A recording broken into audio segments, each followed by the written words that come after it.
Masjid Bilioner tentang bagaimana struktur organisasi masjid kami. Nggak ada, Pak. Sangat sederhana sekali. Ya, kalau misalnya ada beberapa pelatihan masjid, saya melihat strukturnya itu sangat rumit ya. Ada ketua DKM, ada sekretaris, ada bendahara, kemudian ada bagian imaro, idaro, nanti dipecah lagi, ada biro-biro. Nah, kami di Masjid Kapal Menjalan tidak seperti itu. Demikian juga dengan Rasulullah. Rasulullah itu struktur organisasi seperti apa? Ya kan? Nggak ada. Ya. Ternyata setelah kita coba lihat, dia sangat sederhana. Apa organisasinya? Hanya ada pimpinan, pengasuh, santri. Sudah. Hanya 3 itu saja. Ya, maka ini sangat sederhana sekali, nggak usah dihafal, nggak usah dicatat. Struktur organisasi masjid kita 3 itu aja, pimpinan, pengasuh, santri. Ya, terus bagaimana kemudian bisa maju? Ya kita coba lihat SDM-nya. Ya, dari rumah jamaah kita coba lihat orang-orang yang mau tekun belajar, mau berbakti, mau beribadah, mau patuh pada Allah. Orang-orang baik ini kita titenin, kita tinting, kemudian diajak untuk memakmurkan masjid. Ya, ini adalah cara kita mengalokasikan sumber daya manusia, ya kan? Membangun masjid. Ini dirawat orang-orang ini, ya kan? Kemudian dialokasikan sesuai dengan passionnya. Orang main poli disuruh main bola berat, Pak. Demikian juga sebaliknya. Orang main bola disuruh main poli berat, gitu. Tapi kalau misalnya orang memang biasa untuk mikirin yang ribet-ribet, yang sistem misalnya kayak Mas Haris itu kan bikin coding-coding itu kan. Kalau Mas Haris disuruh masak ya nggak bisa gitu kan, nggak kuat ya kan. Orang nulis disuruh gambar gitu ya ribetnya minta ampun. Nah, potensi manusia ini ya yang kita alokasikan untuk membangun rumah Allah. Ketika basic Baitullah ini sudah selesai, barulah kita bisa bikin Baitul Mal. Apa pentingnya rumah sholat ini atau musola ini? Spiritual. Jadi manusia tanpa spiritual, Pak, nggak ada apa-apanya. Sama seperti binatang ternak. Ya, spiritual itu adalah berasal dari kata Yunani. Spirit itu membakar. Ya, jadi kalau misalnya ada istilah spiritus itu untuk strongkeng zaman dulu itu ya, menghidupkan, itulah spiritual. Begitu dia bersinar dalam hati kita, maka kita bisa bergerak. Spiritual ini adalah energi pergerakan. Ya, nah dengan sholat itu ya kita belajar tentang spiritual. Ya, melekat bahwa kita yakin kita sedang menyembah Allah, patuh kepada Allah, itu spiritual. Maka semua aktivitas kita harus Quran. Ini adalah ilmu pengetahuan. Ya, saya pikir itu hanya jargon belaka. Quran itu ilmu pengetahuan, tapi benar adanya, itulah yang paling benar. Apa buktinya? Ya, dari kitab satu itu saja sudah menghasilkan peradaban 1400 tahun lamanya, ya, yang kemudian dihapus dari ingatan kita. Ya, dalam 1 abad terakhir ini. Oh, nggak benar. Quran itu ilmu pengetahuan. Itu bagaimana kita bisa menjelaskan peradaban makmur berlimpah Turki Utsmani. Itu belum ada toko buku, Pak, zaman dulu. Segimana? Dari mana belajarnya? Kemudian jauh, kemudian ke selatan, ya, muncul di Thailand, muncul di Nusantara. Itu buku apa yang dibawa? Nggak ada, karena saat itu belum ada mesin cetak. Quran inilah yang dikirim ilmu pengetahuan. Itulah penjelasannya bagaimana kemudian sejak abad ke-12 Nusantara ini ya kan sudah tersebar Islam hingga ke pelosok Papua. Ya. Kemudian rumah jamaah untuk apa? Ya kan, sumber daya, uang, manusia, semuanya di sini.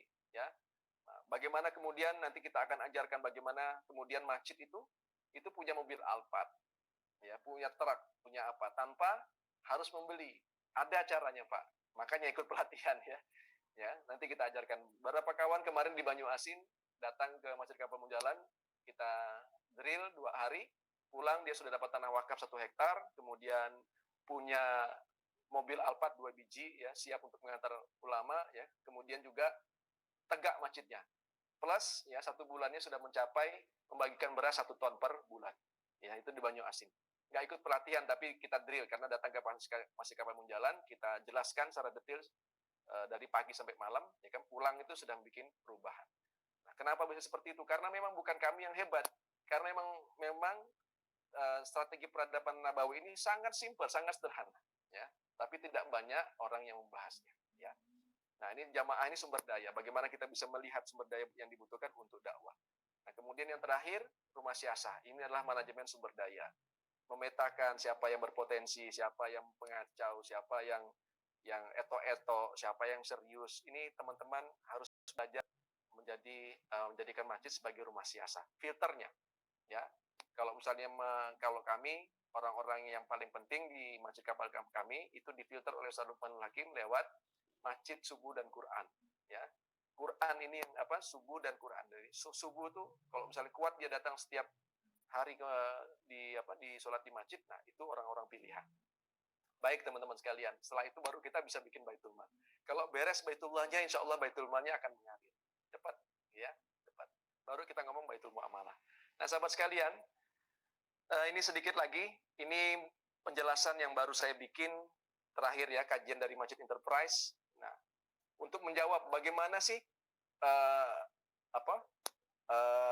masjid ini bisa mendorong perekonomian masyarakat, bisa makmur berlimpah. Jadi yang dimaksud dengan makmur berlimpah Pak, dalam pelatihan ini bukan sekedar ramainya jamaah, bukan sekedar bertambahnya saf sholat, tapi secara material juga bertambah. Manusianya bertambah, uangnya banyak, ya kan, gedungnya bisa banyak untuk pendidikan, kegiatannya banyak, duitnya banyak, ya kan. Kemudian kontribusinya berlimpah-limpah. Jadi bukan definisi masjid makmur berlimpah ini bukan sekedar ramainya sholat saja, enggak itu Pak. Jadi ini yang kami maksud dengan masjid bilioner ini betul-betul miliaran, ya.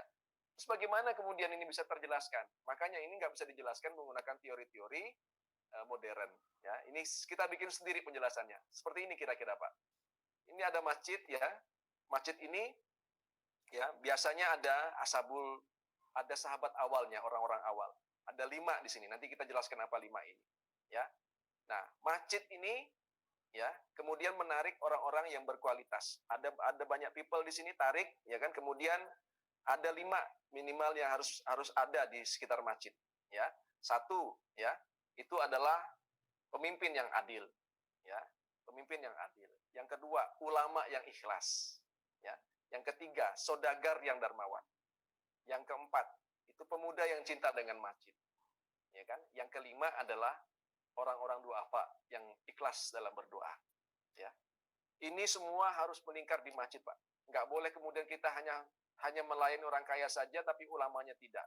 Nggak boleh kemudian kita saudagarnya yang kita bina, tapi duafanya tidak. Nggak boleh. Semuanya ini harus kita bina.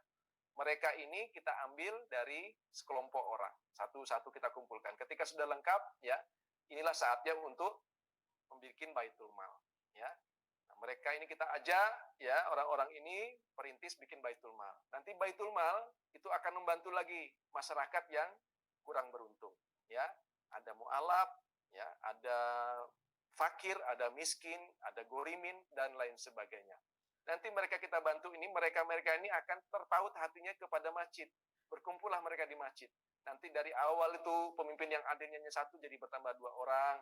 Ya, kemudian ulamanya dari 1 menjadi 2 orang, dari 3 orang, saudagarnya dari 1 orang ini menjadi 4 atau 5 orang, terus seperti itu. Ini siklus pertama.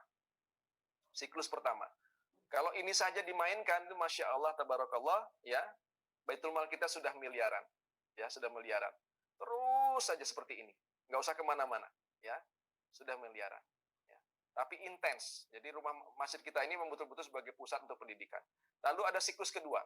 Ya, Baitul Mal kemudian membantu masjid, ya, mendorong masjid. Apa yang dibantu? Ya, programnya dari Baitul Mal itu menyalurkan program lewat masjid, ya. Kemudian lewat pengembangan wakaf, pendidikan, ya kan, kemudian rumah sakit, rumah sehat, ambulan dan segala macam, ya. Ini nanti, ya, masjid kita semakin ramai, ya. Kemudian dari masjid ini kita bisa bermuamalah. Baitul Mal, masjid, kemudian kita bermuamalah. Ya, bukalah bisnis. Dari bisnis ini kita bisa menjangkau masyarakat. Ini masyarakat Pak yang kotak bawah ini, ya. Kemudian dari produk yang kita hasilkan dari orang-orang masjid, masuklah pasar. Ya, masuklah ke pasar ini. Pasar nanti menghasilkan penjualan, masuklah ke bisnis kita. Dari bisnis kita kemudian masuk lagi ke Baitul Mal. Kok bisa masuk ke Baitul Mal? Karena untungnya masuk ke Baitul Mal, ya kan? Orang-orang yang di pasar zakat ke Baitul Mal, infaknya ke Baitul Mal, ya, mereka punya harta berlebihan, wakafnya ke Baitul Mal. Baitul Mal nanti kasih lagi ke masjid. Masjid nanti masuk lagi ke bisnis, ya. Terus seperti itu. Ini siklusnya, Pak. Siklus kedua. Ini kalau misalnya dijalankan siklus pertama ditambah dengan siklus kedua, itu Masya Allah. Ya, masjid kita pasti akan bertumbuh dengan lebih hebat lagi. Ya, tapi sekarang jarang orang yang mau, katanya masjid nggak boleh berbisnis. Iya, tapi orang masjid boleh, Pak. Yang saya maksud dengan ini orang-orang masjid yang berbisnis, ya. Oke, ini siklus yang kedua. Yang warna hijau ini siklus kedua. Siklus ketiganya apa? Ini yang warna biru. Dari masjid kemudian kita mendidik masyarakat. Ya, dari masjid ini tadi ini orang-orang terpilih sudah masuk ke sini, ini kita didik masyarakat. Ajak orang-orang ini untuk berdakwah. Oh, kalau berdakwah itu kan harus hanya ulama saja. Tidak, Pak. Kewajiban dai itu, dakwah itu ya kan melekat pada semua orang, ya saudagar, ya ulama, ya amir, ya pemimpin yang adil, ya kaum dua apa tuh wajib semua berdakwah. Didik masyarakat ini. Untuk apa? Ya kan? Supaya mereka bisa kita rekrut, kita cari SDM di sini ini untuk kita kumpulkan di sini, ya.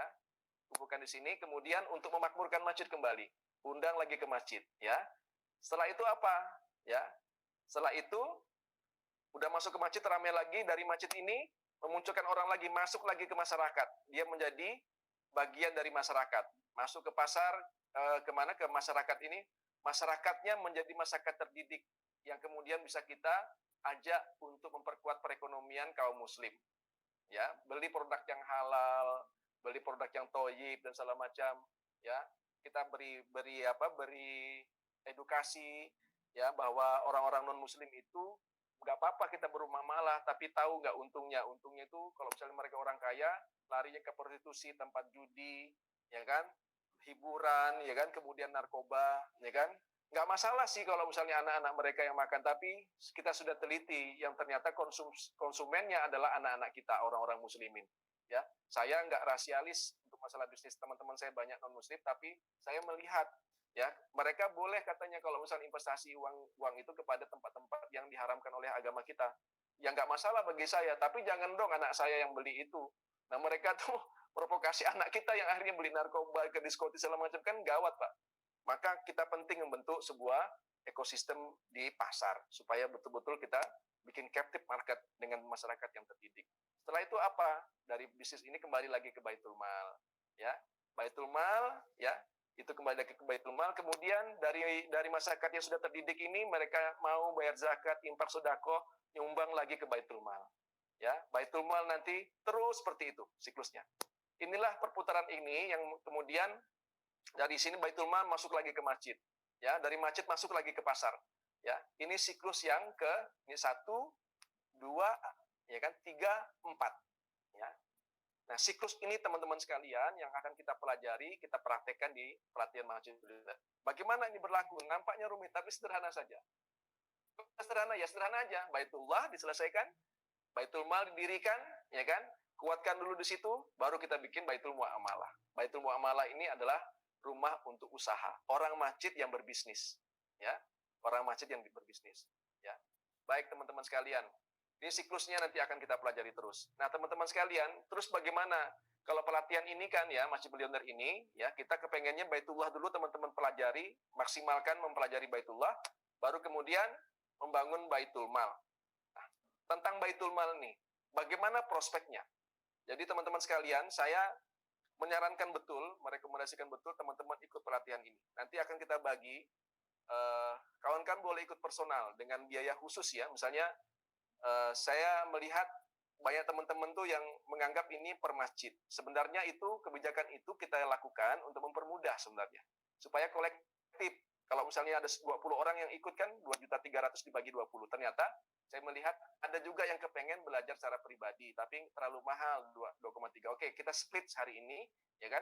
Untuk pelatihannya boleh diikuti personal, tapi untuk pendampingannya itu diikuti oleh institusi masjid. Untuk apa pelatihan ini? Sangat banyak sekali tuh, Bapak Ibu sekalian. Bapak Ibu sekalian bisa memajukan masjid-masjid di sekitar kita.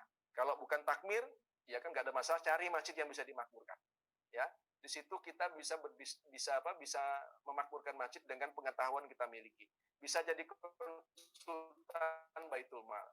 Teman-teman boleh cari masjid yang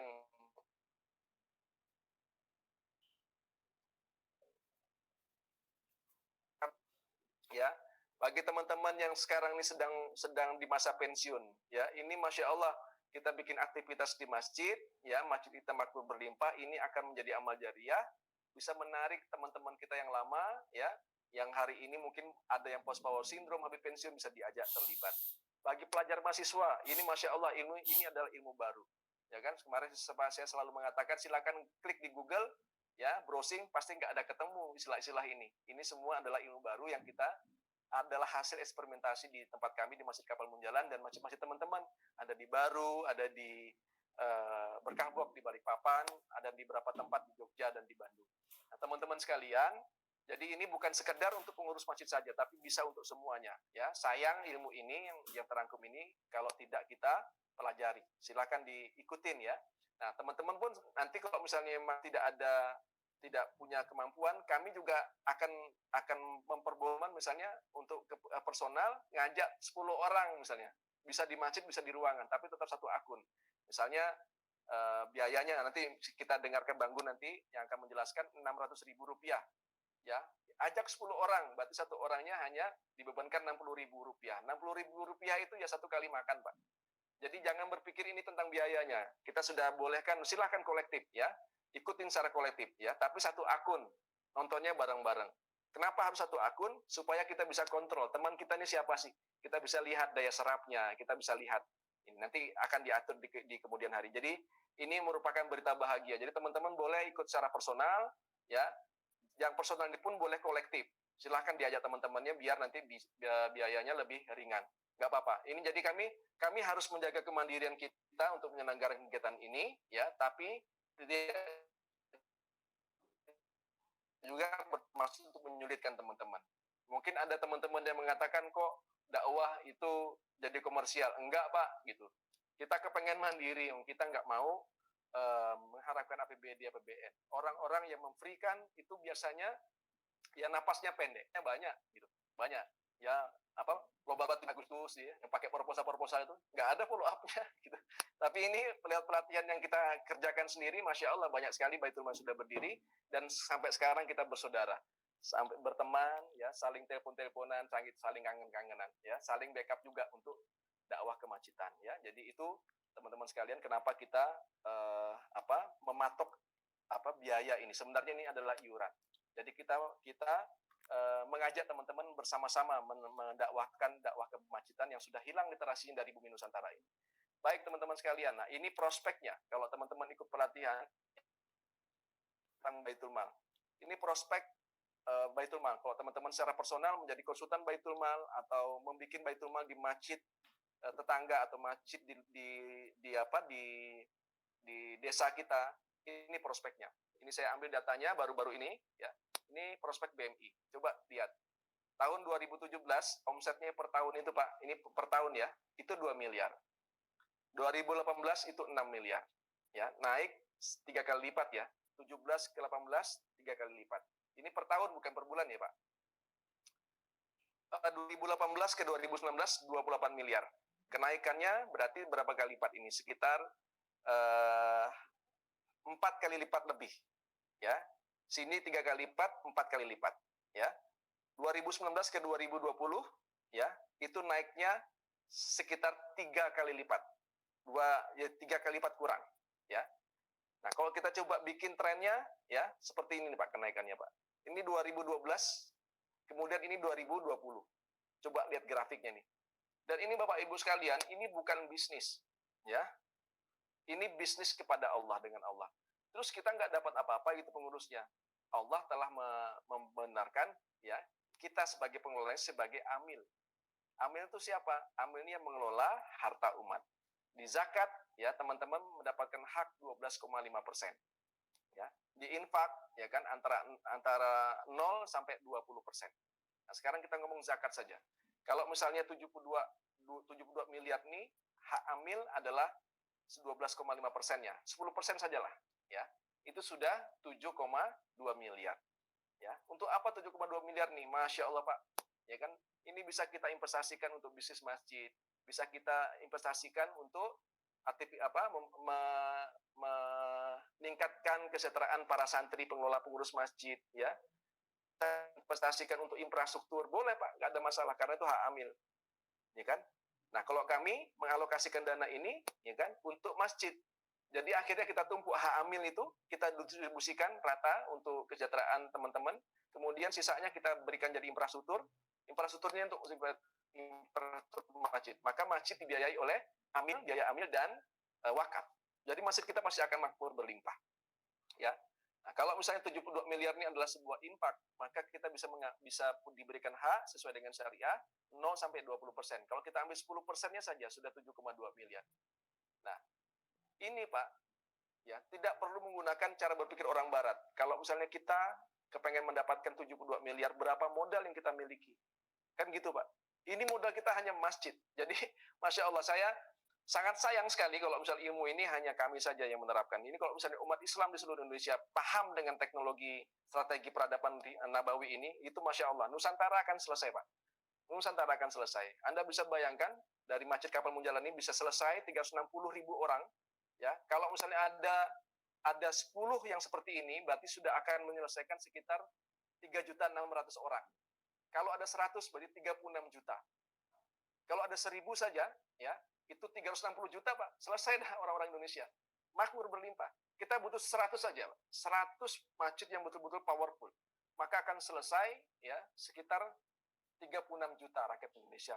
Ya, sementara hari ini, ya, kemiskinan Indonesia sekitar 5% dari 270 juta rakyat Indonesia atau sekitar 27 juta. Itu masih berada dalam garis kemiskinan.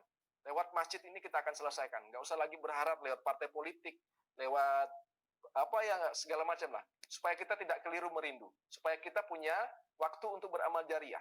Jangan menunggu lagi, kita harus berbuat untuk masyarakat Nusantara ini. Untuk orang-orang Indonesia. Ya, lewat apa? Nggak usah lagi berpikiran lewat macam-macam. Lewat masjid kita. Sudah tuh. Ya, biar energi kita bisa hemat. Ya, kok pakai masjid saja? Ya, kami sudah buktikan 6 tahun, 360 ribu. Sementara partai-partai yang di zaman reformasi sudah umurnya 20 tahun lebih. Apa yang mereka lakukan? Pemerintah daerah kita pilkada berkali-kali sudah puluhan tahun. Apa yang bisa mereka selesaikan? Ya. Nah, gitu teman-teman sekalian. Jadi ini penting sekali ilmu yang disampaikan di pelatihan pelatas ini. Insya Allah akan bermanfaat secara keilmuan untuk praktek sebagai konsultan, ya, untuk memajukan langsung masjid-masjid kita. Itu Masya Allah. Mudah-mudahan ini juga masjid-masjid kita juga bisa menjadi solusi membuka lapangan pekerjaan, ya, menjadi sentra bisnis, ya, dan lain sebagainya, ya, lain sebagainya. Ya, nanti itu saja mungkin materi ini. Silakan sekalian untuk pelatas ini, ya, kita akan fokus kepada kencelengan raksasa. Setiap masjid nanti setelah selesai pelatihan kita akan buka lagi registrasi, kecuali yang sudah ikut satu paket, ya, maka langsung kita akan dampingi membuat Baitul Mal dan kita dampingi setahun. Yang tidak ikut pendampingan nanti boleh registrasi ulang. Oke, saya sudah dapat masjid nih. Oke, kita akan dampingi. Ya, kita akan dampingin sampai Baitul Mal itu menghasilkan jiswab, zakat, infak, sedekah, dan wakaf. Nah, yang terakhir teman-teman sekalian, saya ingin memberikan ilustrasi tentang ini. Saya share screen lagi. Satu lagi slide saya ingin jelaskan. Ini slide yang saya bikin untuk ini. Ini sebuah ilustrasi teman-teman sekalian. Ada pertanyaan, berapakah aset perusahaan yang bisa memberikan CSR sebesar 1 miliar per bulan? Ya.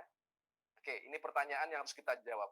Berapa aset perusahaan yang bisa memberikan CSR sebesar 1 miliar per bulan? CSR itu adalah corporate social responsibility. Ini adalah sebuah aturan pemerintah. Bagaimana kemudian perusahaan-perusahaan kapitalisme itu, ya kan, itu diwajibkan untuk memberikan uang, memberikan sumbangan sebesar 5% dari keuntungan bersihnya. Untuk apa? Untuk pengembangan sosial, untuk tanggung jawab sosial. Bisa dalam bentuk memberikan bantuan beras, ya, untuk orang-orang miskin, mengembangkan lingkungan, bangun masjid dan segala macam. Nah, saya berhitung Pak sekalian, Bapak sekalian.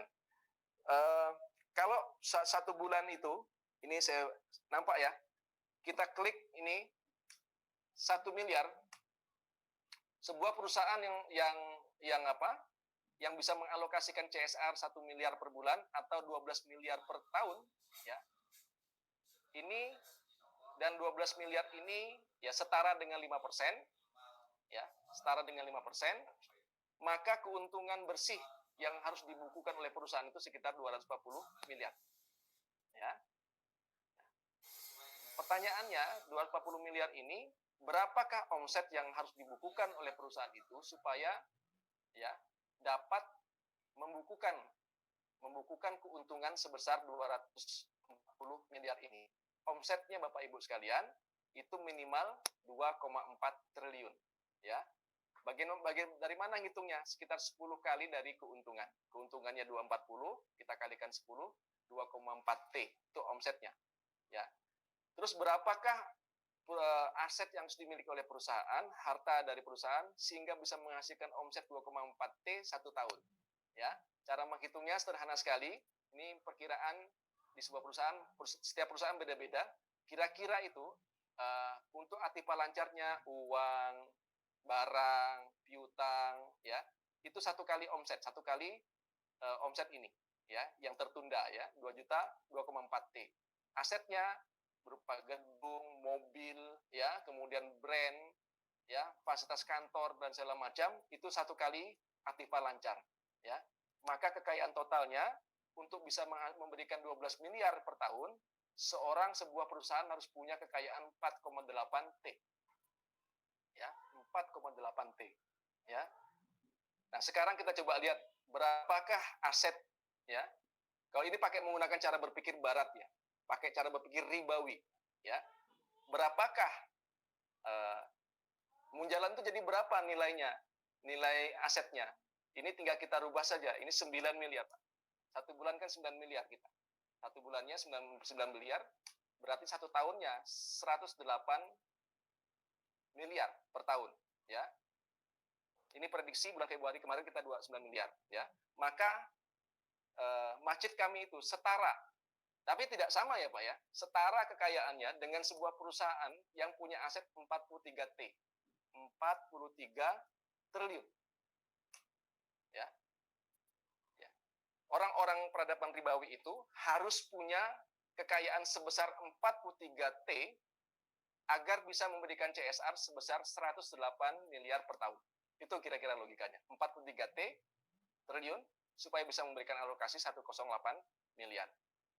Apakah nilai aset kekayaan kita seperti itu di Masjid Kapal? Tidak, Pak. Gitu. Tidak, ya. Nah, tapi kontribusi masjid kita itu setara dengan perusahaan yang punya aset 43 T. Saya coba lihat Sandiaga Uno. Ini Saratoga Group. Ya. Saratoga Group punya Sandiaga Uno itu punya aset 27,3 T, Pak. Ya, kami punya 43 T. Kayak mana antara Saratoga Group dengan masjid kami, Masjid Kapal Munjalan? Ya. Jawabannya kaya Masjid Kapal Munjalan.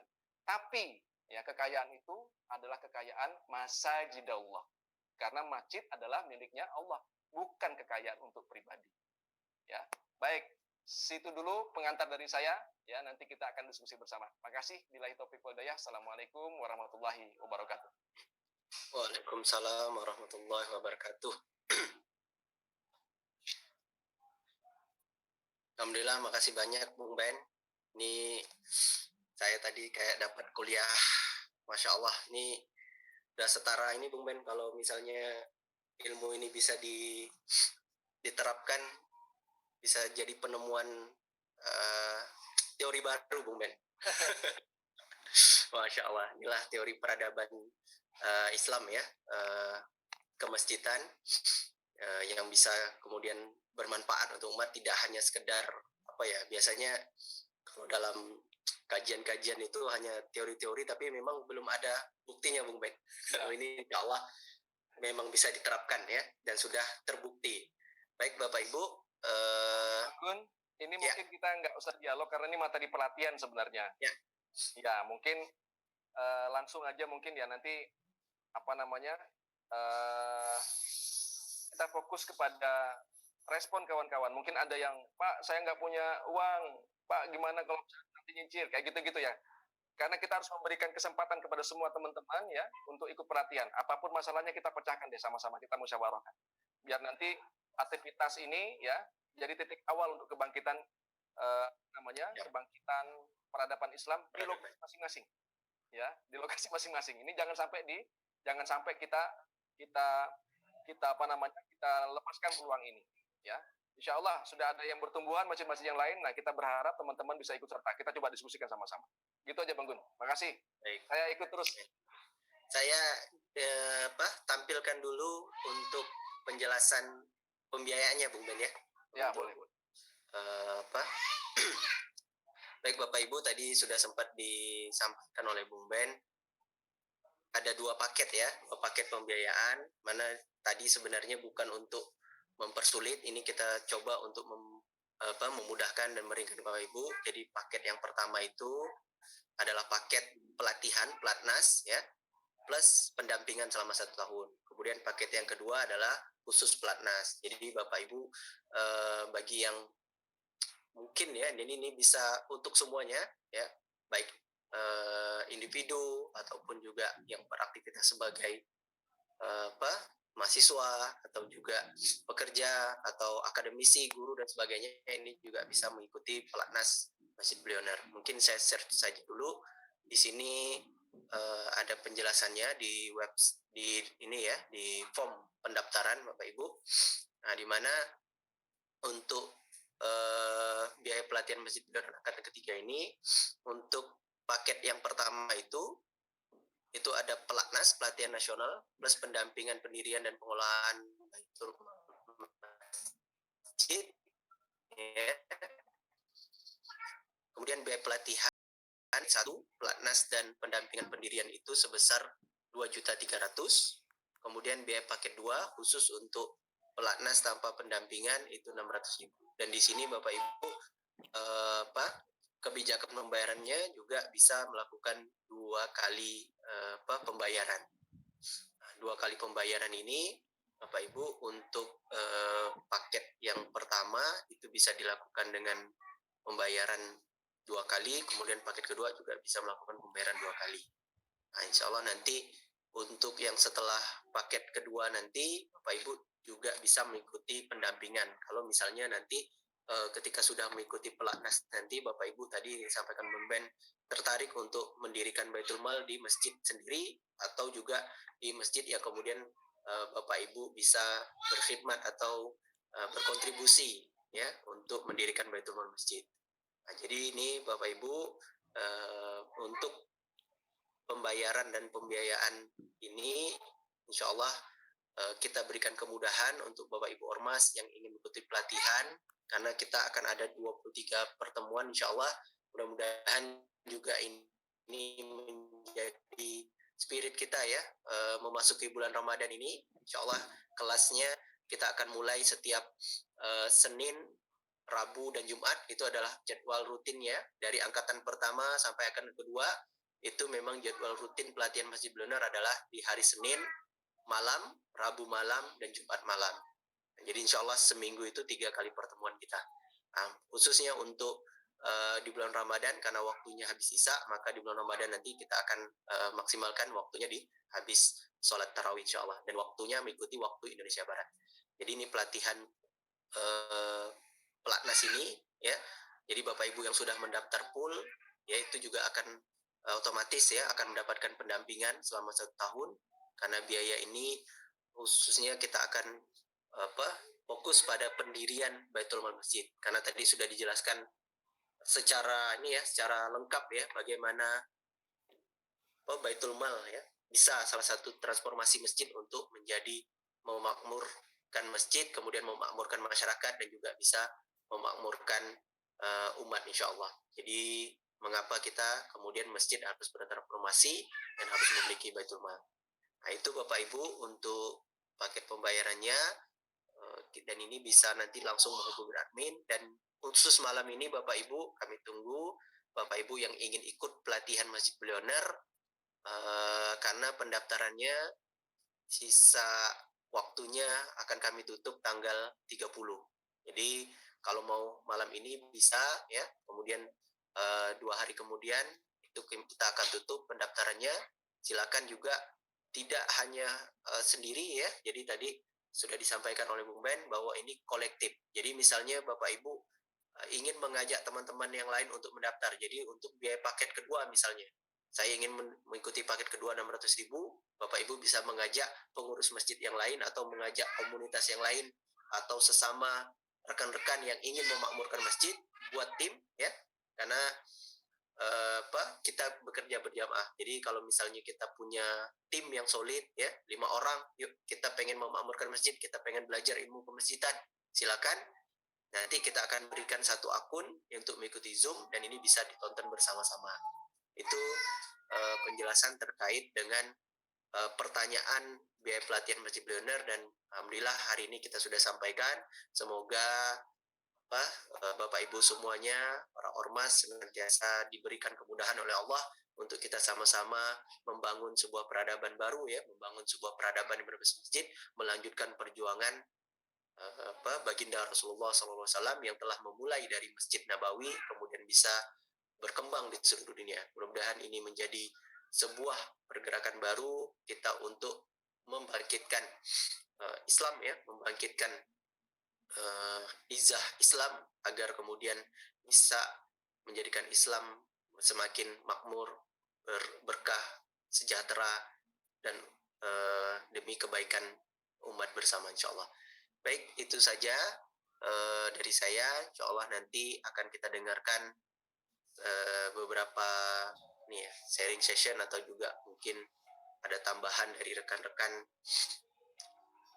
yang sudah mengikuti ya pelatihan Masjid Billionaire dari angkatan pertama dan angkatan kedua. Jadi kami tunggu Bapak Ibu, mohon bantuan untuk admin, mungkin masih bingung ya bagaimana cara mendaftarnya. Ini sudah saya ketikkan ya di kolom chat. Bapak Ibu silakan nanti langsung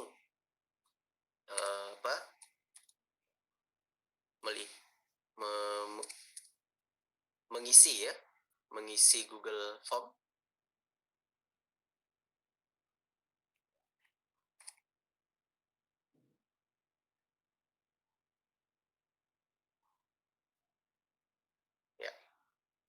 Nanti Bang Gun, Ya.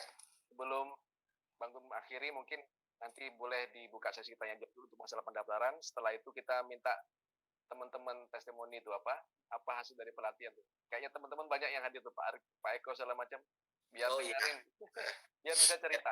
Atau dibalik boleh cerita dulu, nanti baru bikin sesi pertanyaan. Biar nanti ada gambaran ya, gambaran. Makasih Bang Gun, usul aja usul. Siap hasilnya. Ya, Bapak Ibu mungkin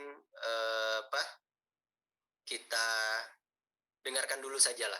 Dengarkan dulu teman-teman yang sudah mengikuti dari angkatan 1 dan angkatan 2. Nanti setelah itu Bapak Ibu yang ingin bertanya atau masih perlu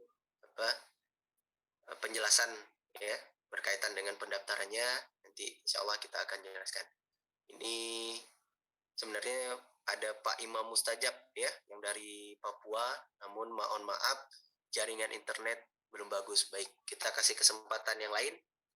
Pak Eko mungkin atau Pak Haris.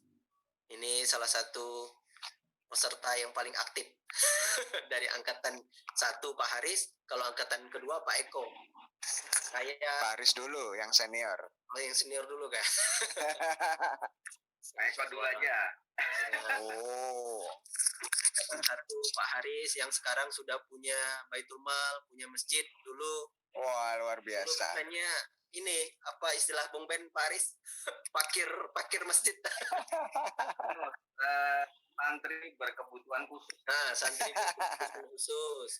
Nih Bapak Ibu, beliau bagaimana kemudian kemarin bisa mengikuti pelatihan Masjid Billionaire. Jadi ini awalnya bukan pengurus masjid ya, tapi alhamdulillah Masya Allah hari ini sudah punya masjid. Kita dengarkan. Silakan Pak Eko. Pak Eko atau Pak Haris? Sorry. Pak Haris dulu. Masya Allah, tabarakallah.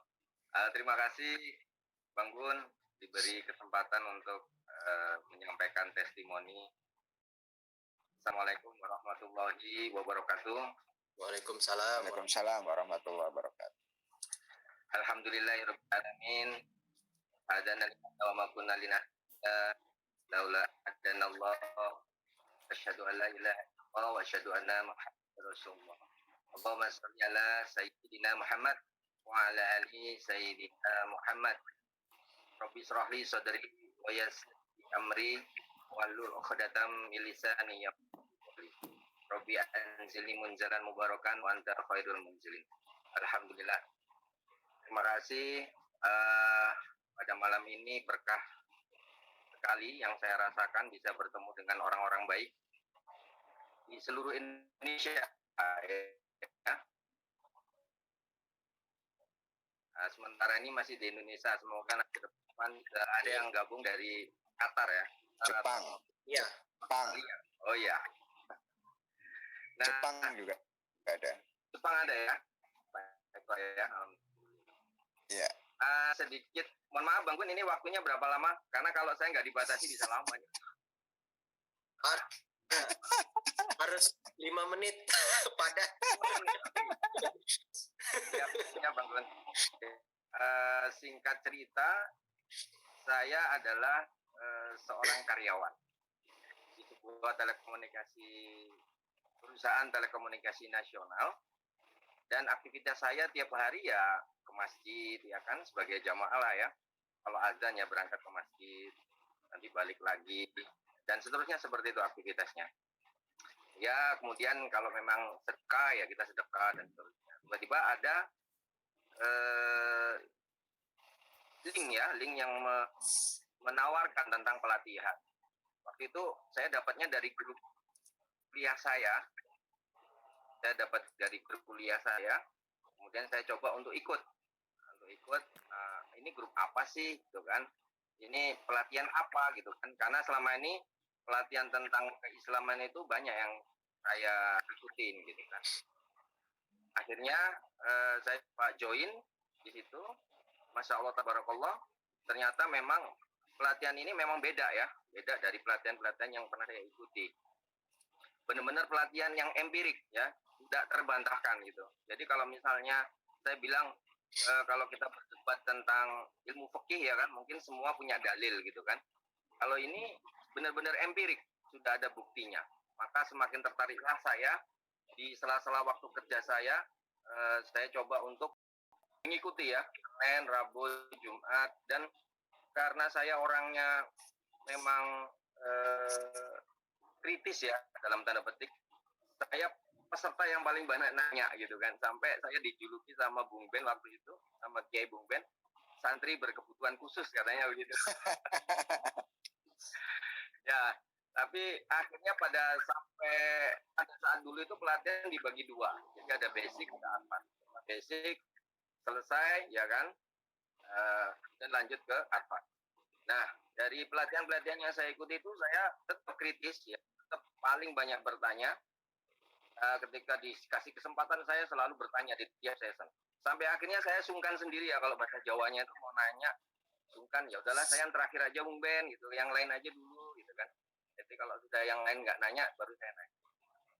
Nah, alhamdulillah dari pelatihan basic advance ini saya ikutin, ilmunya itu sangat apa ya? Kalau kita sering berdoa Robbi ini ilman ya kan, ya Allah berilah ilmu yang bermanfaat. Memang ternyata ilmu yang bermanfaat itu adalah ilmu yang nggak mubazir. Kalau menurut saya, nggak mubazir itu apa? Ilmunya itu diamalkan.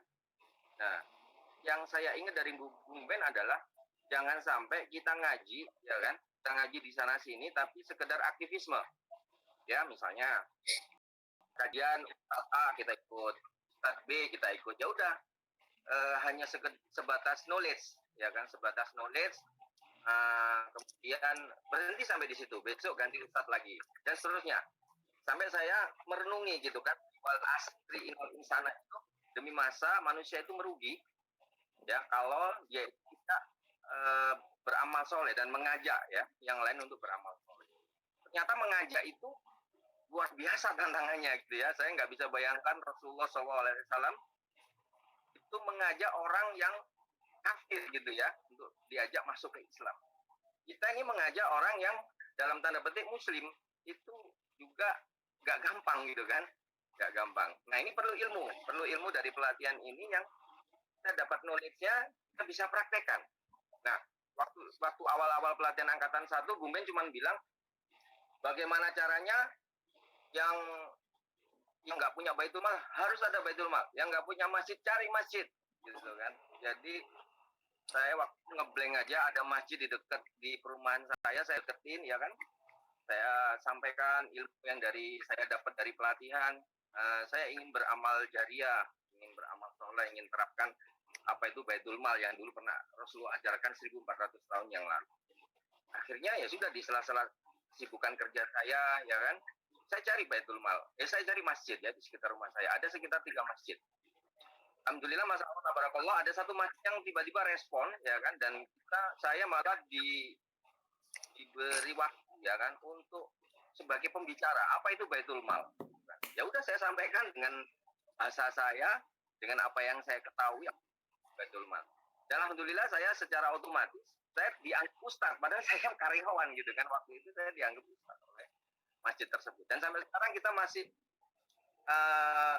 sinergi, ya kan, masih sinergi. Dan saya dirikan namanya Baitul Mal saya itu adalah Baitul Mal Cinta Rasulullah. Cuman saat itu saya nggak ada masjid, bingung kan, gimana ya ngajak masjid orang lain, kita nggak punya otoritas. Akhirnya saya alhamdulillah punya rumah ya di Surabaya. Saya rubah rumah saya itu, saya wakafkan untuk menjadi masjid. Dan alhamdulillah sekarang masih jalan, ya, walaupun masih baru mulai ya. Tapi karena konsepnya dulu Rasulullah mengajarkan adalah Masjid Nabawi, harus ada masjidnya, ya kan, bukan pondokan, bukan sekretariat seperti itu, maka masjid harus ada. Oke, masjid sudah terbangun, habis itu saya buat Baitul Mal. Ya, Baitul Mal Cinta Rasulullah kalau saya namanya, itu berdiri di Tangerang Selatan, domisili saya, dan Surabaya. Jadi saya punya 2 Baitul Mal, ya kan. Dan saat ini alhamdulillah saya sudah bisa menyalurkan beras 1 ton. Total mustahid saya itu ada 202 sampai detik ini. Ada 202, kalau saya kalikan 5 kilo sudah 1 ton lebih. Ya, alhamdulillah sampai sekarang sudah 1 ton lebih. Dan saat itu saya seperti dipaksa gitu ya, seperti dipaksa oleh Allah untuk mengikuti pelatihan ini. Dan saya dipaksa juga. Waktu itu ya Lukman bilang, ayo ke Pontianak. Bung Ben bilang, ayo ke Pontianak. Ngapain sih, kan udah ikut pelatihan gitu. Ngapain harus ke Pontianak gitu kan. Dan alhamdulillah atas ridho Allah, atas izin Allah, saya berangkat ke Pontianak. Bertemu itu siapa yang namanya Bang Gun. Bertemu dengan itu siapa namanya Bung Ben, Yai Lukman, ya kan. Dan sampai di depan beliau saya speechless ya. Kalau istilah orang keren itu speechless ya. Ngomong. Enggak banyak yang harus diceritakan.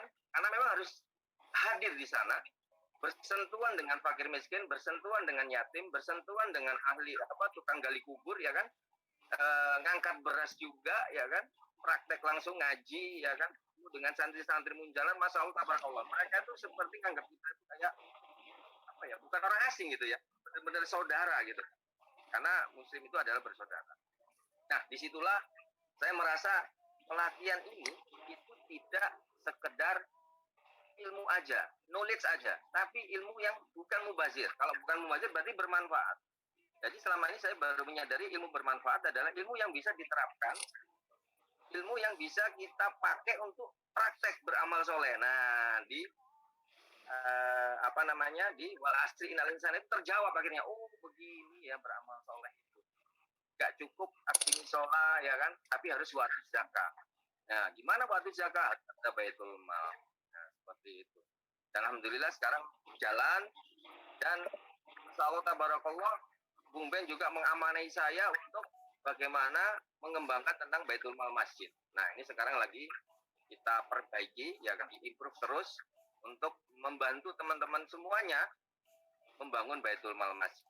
Dan satu yang perlu saya ingatkan, niat saya, sekarang saya ini Zoom itu tidak ada paksaan, tidak ada perintah dari Bung Ben atau Bang Gun ya, yang di jalan. Tulus karena Allah.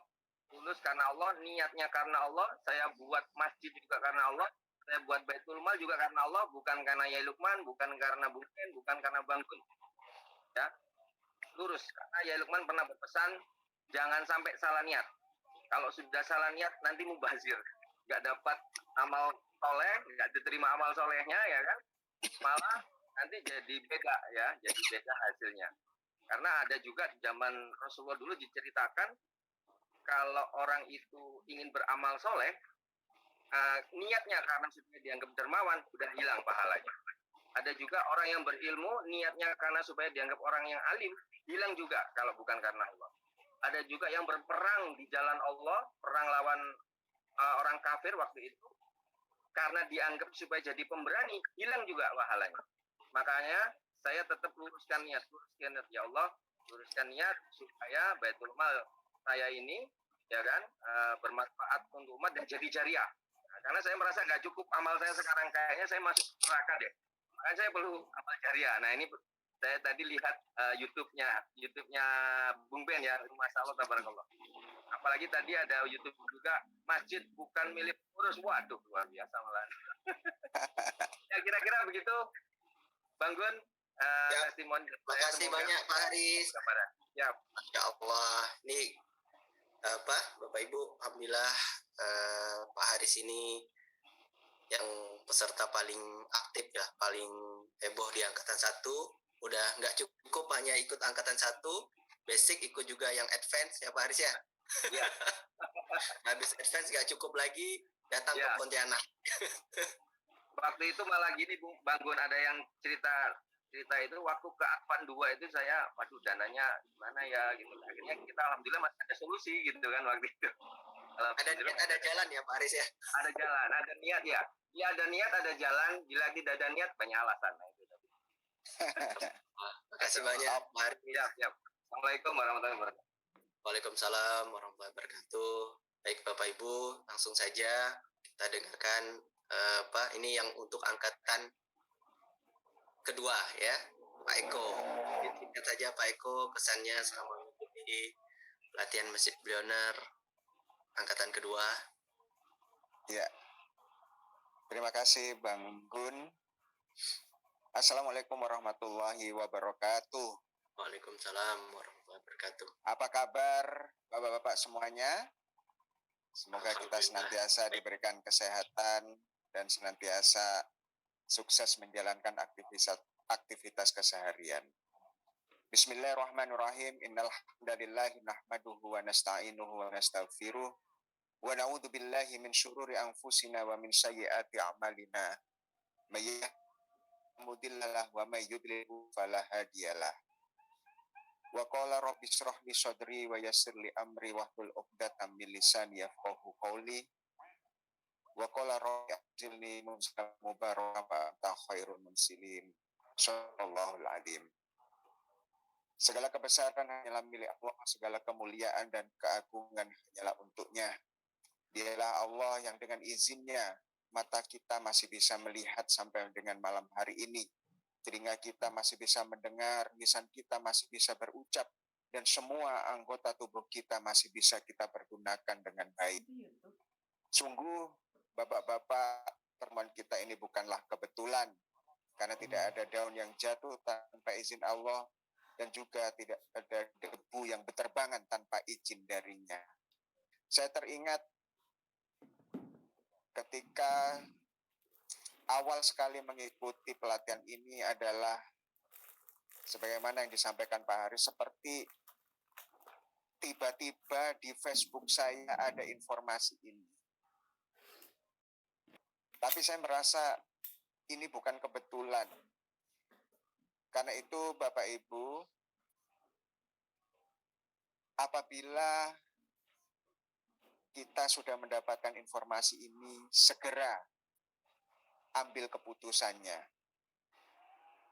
Karena bukan hanya masalah uang yang membuat kita nanti bisa mengikuti pelatihan ini. Bukan karena kesehatan kita, bukan karena waktu yang kita miliki. Karena betapa banyak orang luar sana, mungkin beribu-ribu orang yang melihat informasi dari Facebook, diajak temannya, dari informasi medsos yang lainnya. Tapi mana Allah tidak berkehendak, tidak memberikan hidayah kepadanya, maka uang, waktu, kesehatan itu tidak akan berarti. Jadi beruntunglah Bapak Ibu yang sudah berada di dalam kolam calon pelatnas MB ketiga ini.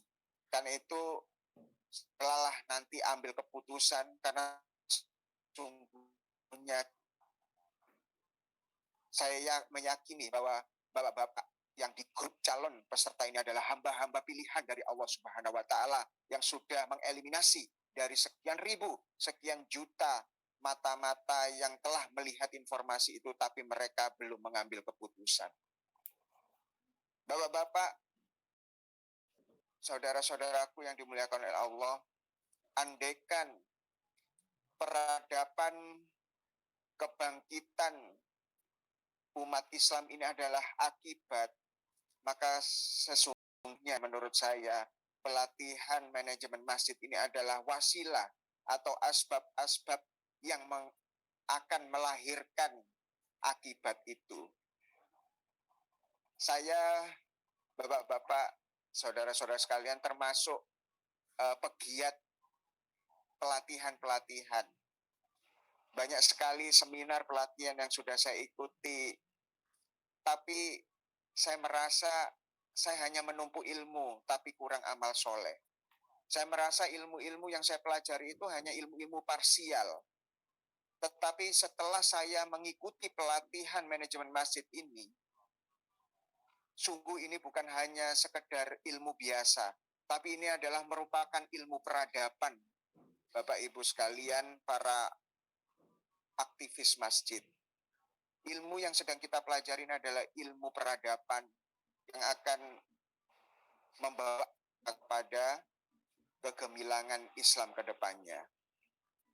Karena itu, Bapak-bapak yang sudah mendapatkan SK dari Allah sebagai para ormas, sebagai pengurus di KM, pengurus takmir, maka mainkan tongkat Musa yang telah ada di tanganmu untuk membangun peradaban ke depan, yaitu dengan segera ambil keputusan untuk mengikuti pelatihan ini.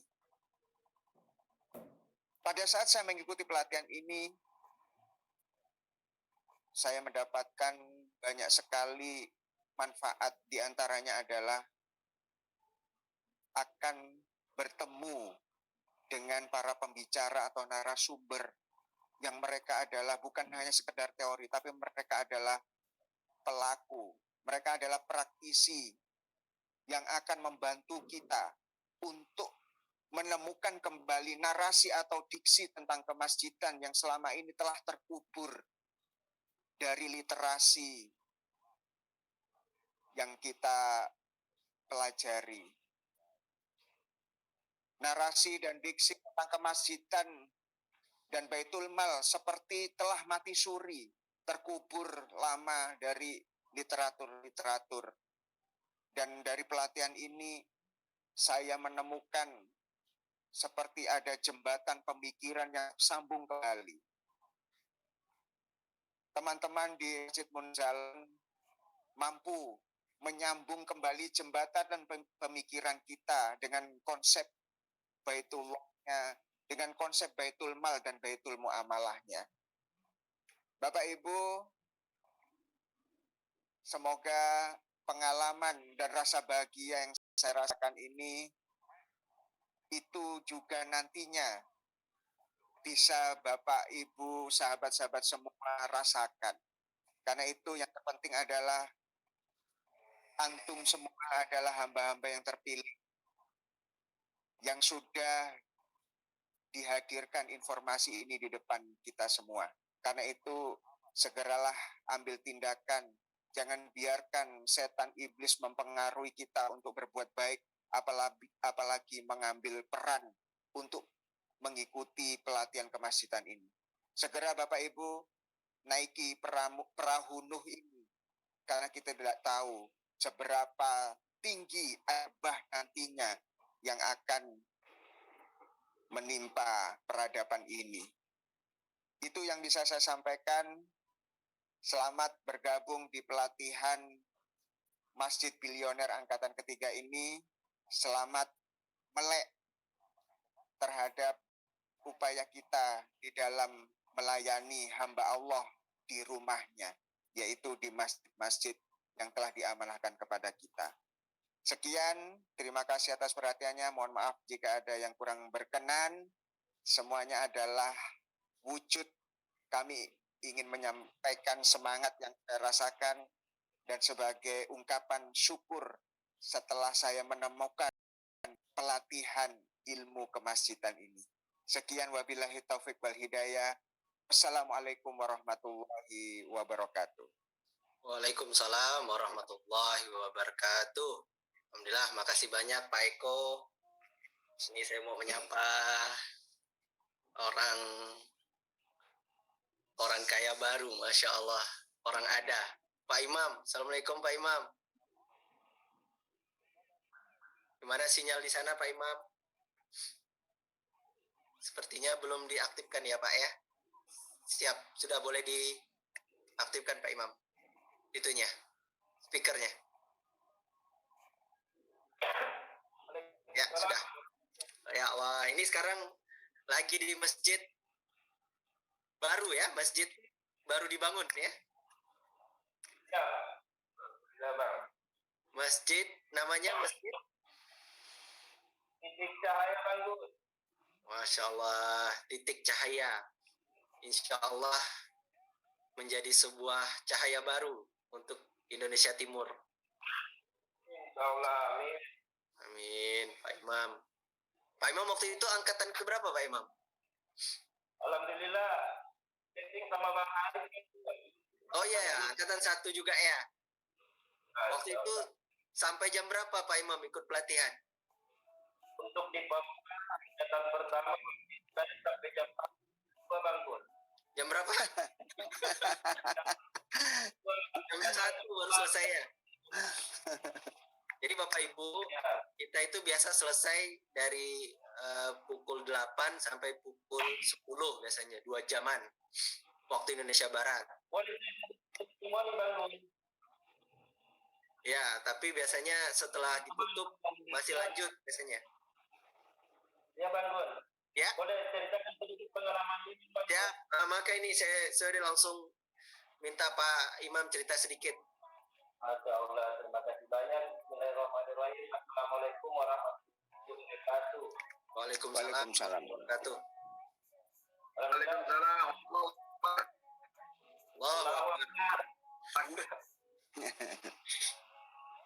Imam peserta pelatihan angkatan pertama, itu pertama mendaftar Banggun masih di Papua. Oke.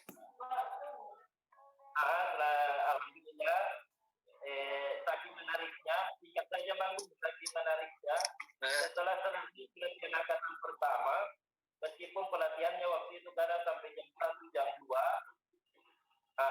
dan alhamdulillah saya ikuti semua, dibuka pelatihan kedua, daftar lagi Banggun. Iya.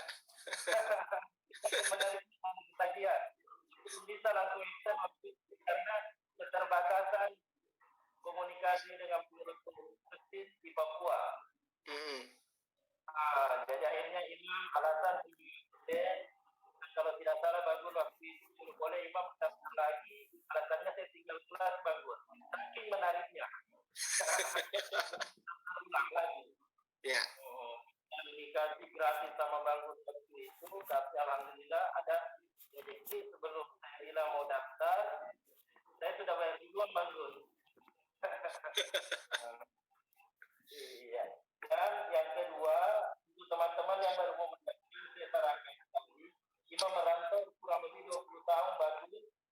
Masya Allah. Orang Ya. berkat pelatihan ini, alhamdulillah jadi wasilah pulang kampung Banggun. Masya Allah. Saya kadang dalam kadang kembali Banggun. Dan apa yang terjadi di kampung halaman, di kanan rantau kurang lebih sama. Dan alangkah ya Imam merasa kalau hal yang baik seperti ini saya dirasa. Jadi pulang kampung Banggun. Ya. Masya Allah. Jadi alhamdulillah sekarang teman-teman bisa lihat bagaimana kami dengan segala keterbatasannya jalan dari awal kami memulainya dari masjid sementara menerapkan sedikit demi sedikit ilmu yang kami dapatkan dan saya sangat salut bangga punya guru-guru saya pengasuh-pengasuh di masjid yang terbaik karena sampai sekarang setiap ilmu berkomunikasi pasti selalu yang tersebut sampai jadi saya menemukan saudara baru begitu Banggun. Alhamdulillah berkah, Masya Allah. Dan alhamdulillahnya yang mengasuh kita di sini pelaku semua Banggun. Ya. Itu yang kami rasa. Dan boleh dikata Banggun, teman-teman yang ingin mengajak berkhidmat di masjid yang baru kami dirikan, luar biasa Banggun. Sampai kadang satu kelas 4 tanpa terasa kami ketemu lagi. ini kenapa masjid ini kayak gini? Satu hari, 2 hari kita keluar, kadang air mata sendiri rasa katanya bagus. Saya bilang mungkin karena niat awalnya kita yang insya Allah itu. Dan itu semua inilah kami dapat di masjid yang terbaik. Masya Allah. Imam, pengawal, jadi kata dari hal yang paling kelas. Masya Allah. Banyak yang kami lalu tidak ada ilmu seperti apa yang kita lakukan. Tapi berkat di Tuhan para guru kami di enterprise teman-teman lesson saya yang sangat luar biasa, beliau yang paling banyak offline. Alhamdulillah ini lihat beliau sekarang. Mudah-mudahan memang bisa menyusul Bang Sukma dan insya Allah teman-teman yang lain. Saya yakin tidak usah banyak pikir, insya Allah langsung ambil bagian. Seperti yang Pak Eko tadi sampaikan, mari kita sama-sama naik ke perahu yang sama. Insya Allah Bang. Alhamdulillah Bang Duan, kita imam diri rintis masjid kita yang di bawah. Kami bisa bersinergi dengan teman-teman partai. Ya. Kami tidak cari bangun, mesti Allah hadirkan loh. Saya dari mana bisa teman-teman pasca dan mencari pun kami yang cari ketemunya ya Allah. Saya langsung sudah kali ini. Masya Allah. Ini yang saya salut Pak Imam. Jadi Bapak Ibu sekalian, jadi Masjid Pak Imam ini baru berdiri ya. Tapi spiritnya bukan spirit minta bantuan, tapi spiritnya berbagi. Masjidnya baru jadi, tapi sudah masjid berbagi. Masya Allah. Jadi nggak penting masjidnya megah, tapi Masya Allah, tapi sudah bermanfaat. Iya Pak Imam ya, masjid berbagi ya. Ya. Insya Allah. Dan tadi ada teman lagi balun, karena kami ada makan-makan lagi. Masya Allah, walaupun baik, makasih Pak Imam, makasih banyak. Sama-sama Bang. Jazakallah khairan, mudah-mudahan masjidnya semakin makmur, berkah, berlimpah, dan juga seluruh ormas pengurus masjid Titik Cahaya di Bone, Masya Allah. Masya Allah, ini juga ada quote yang bagus dari Pak Haris ya, pergerakannya dulu, jangan tunggu sempurna, insya Allah nanti Allah yang akan sempurnakan. Baik, itu Bapak Ibu sudah ada 3 sharing dari beberapa peserta yang mudah-mudahan bisa menambah ya semangat kita untuk memakmurkan masjid menjadi ormas ya, orang masjid. Jadi walaupun belum punya masjid, tapi insya Allah kita niatkan ilmu yang akan nanti kita dapatkan ini insya Allah bisa bermanfaat untuk kita memakmurkan masjid kita. Baik, itu dari saya Bung Ben. Mungkin ada mau ditambahkan atau mungkin kita buka sesi tanya jawab Bung Ben, boleh? Atau sudah cukup di kolom chat Bung Ben? Boleh, silakan, tidak masalah. Kita 15. Boleh kita buka interaktif ya. Bebas. Baik, Bapak Ibu, tadi sudah dijawab juga di kolom chat beberapa pertanyaan. Silakan kami buka kesempatan juga untuk interaktif. Mungkin kita buka kesempatan untuk yang sudah raise hand dulu ya. Silakan dari Pak Patria Aswendra. Ada yang ingin ditanyakan Pak? Mungkin bisa dibuka. Oh enggak ya. Pak Ismudin Ainan.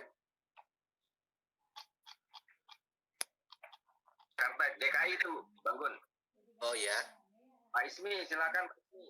Silakan. Ya. Assalamualaikum warahmatullahi wabarakatuh. Waalaikumsalam warahmatullahi wabarakatuh. Ya, tadi saya udah chatting juga, Ustaz.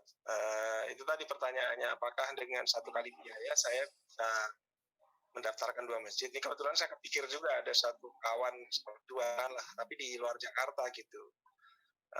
Kebetulan dia juga istiqomah untuk membesarkan yayasan yatim duafa di sana. 1 itu, tapi seandainya itu pun boleh, tadi Mas Ben sempat jawab boleh 1 kali biaya. Tapi untuk pendampingan Baitul Malnya seperti apa ya Mas? Mungkin mohon tambahan keterangan gitu. Terima kasih. Apakah tetap satu atau nanti yang satunya boleh membayar tambahan lagi supaya tetap bisa ikut pendampingan Baitul Mal? Karena saya kira kalau cuma ikut pelatihannya saja kan kurang sempurna. Terima kasih. Assalamualaikum. Terima kasih. Ya, ada Bung Ben. Ya, untuk pelatihan silakan bareng, nggak ada masalah Pak. Tadi kita sudah bilang silakan kalau mau 20 masjid pun nggak ada masalah, 30 masjid Ya, nggak kolektif. ada masalah. Tapi satu akun supaya nanti kita bisa kontrol siapa koordinator. Mau 100 masjid pun nggak ada masalah. Makanya ini supaya clear ya, kita pengennya teman-teman paham tentang dakwah kita. Ini bukan komersialisasi, tapi kita kepengen napas kita panjang dalam berdakwah. Yang kedua, pendampingan. Pendampingan itu instalasinya bukan personal, Pak. Baitul Mal Masjid itu dibangun untuk memakmurkan masjid, bukan untuk memakmurkan personal. Maka instalasinya di masjid. Satu masjid, satu pengurus, ya kan? Kita dampingi selama setahun. Ya. Masalah biaya itu bisa kita negosiasikan. Jadi kalau misalnya harusnya teman-teman bisa berpikir, rata-rata teman-teman bikin Baitul Mal itu karena pemasukan dari Baitul Mal itu dari zakat, infak, sedekah dan wakaf, ya. Itu nilai 1,9 juta itu nggak ada apa-apanya, Pak. Nggak ada apa-apanya. Saya kepengen tanya ini, Mas Haris yang sudah bikin BCR, 1 bulan berapa jiswabnya, Pak? Mas Haris. Halo, Mas Haris. Ya, Bung Ben. Ya, Mas Haris. Minta bocoran dikit, Mas. Jiswabnya berapa, Mas? 1 bulan, Mas? 1 bulan sekarang sampai 4 ton. 4 ton beras. Berapa, Mas? 4 ton. Sekitar 12 kali 3 lah, 36 juta. 36 juta. Ya. 48 juta, sorry. 48 juta. Saya baru mau juta. Masya Allah. Jadi maksud saya gini, saya akan spekulasi karena itu nggak baik dalam ajaran Islam. Tapi memerintahkan kita memfasilitasi pembayaran zakat itu bukan saya, bukan Munjalan, bukannya Masjid Enterprise, tapi SK-nya langsung dari Allah. Ini kan fasilitas terbaik bagi masyarakat yang ingin beribadah membayar zakat, infak, sedekah dan wakaf dalam satu atap. Ya, kalau niat kita lurus, insya Allah Allah akan mudahkan. Ya, jadi biayanya itu Pak, kalau misalnya dapat 48 juta, ya kan, hak amil itu rata-rata 10% ya sudah selesai urusannya ya. Tapi kalau Bapak punya dapat wakaf seperti kami yang terjadi di beberapa teman, ya dapat tanah wakaf 1 hektar senilai 1 hektarnya 1 miliar ya, dapat 1 miliar Pak. Nilai itu sangat kecil sekali. Ya, dapat wakaf mobil Alphard senilai 500 juta, itu tuh nggak ada apa-apanya, gitu ya, nggak ada apa-apanya. Apalagi ini 1 tahun pendampingan, jadi teman-teman, kalaupun betul-betul kita akan berikan, tapi serius. Nanti biayanya bisa dibayar, ya setelah ikut pelatihan dapat jiswab boleh dicicil, nggak dibayar sama sekali pun nggak ada masalah. Yang penting kita modalnya kepercayaan, gitu kan, boleh Pak. Tapi serius. Nah, ukuran serius ini Bapak Ibu sekalian, kami sudah terbiasa untuk melakukan edukasi seperti ini. Itu adalah mahar. Ya, mahar itu adalah tanda akad. Kalau kita serius, itu ada akadnya. Makanya tapi sederhana saja, tapi ada akadnya. Maka kita tidak ada istilah gratis, Pak. Ya, silahkan berapa yang mampu, itu yang spesifik silahkan kota admin. Kita akan pecahkan one to one. Ya, jangan khawatir, pasti ada jalannya. Yang penting serius. Ya, kalau misalnya kita serius, insya Allah pasti ada jalannya. Ya, gitu aja mungkin penjelasannya. Terima kasih.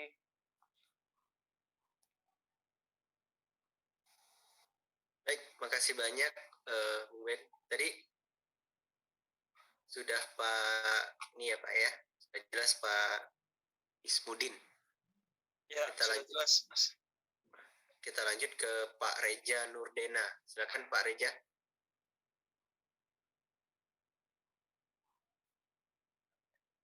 Kalau enggak kita lewat ke Dr. Aca Satibi. Dr. Aca. Silakan Dr. Aca. Kok enggak kita lewat lagi? Pak Urip mau nanya apa Pak Urip? Pak Uus. Lewat aja ya. Lewat. Saya malu pakai PT ya.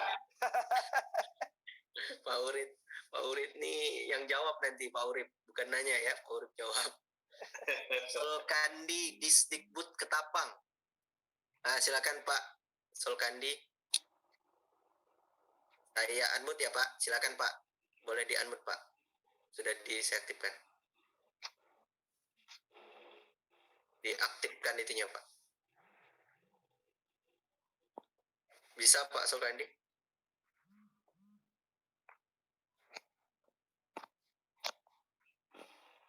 Belum keluar suaranya Pak. Assalamualaikum warahmatullahi wabarakatuh. Waalaikumsalam warahmatullahi wabarakatuh. Ini dari Kalimantan Barat.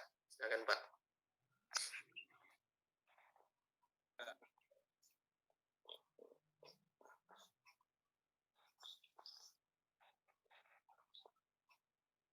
Ya, silakan Pak.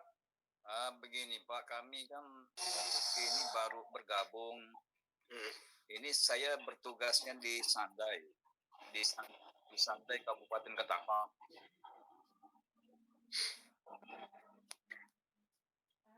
Iya Pak. Ya, Ya.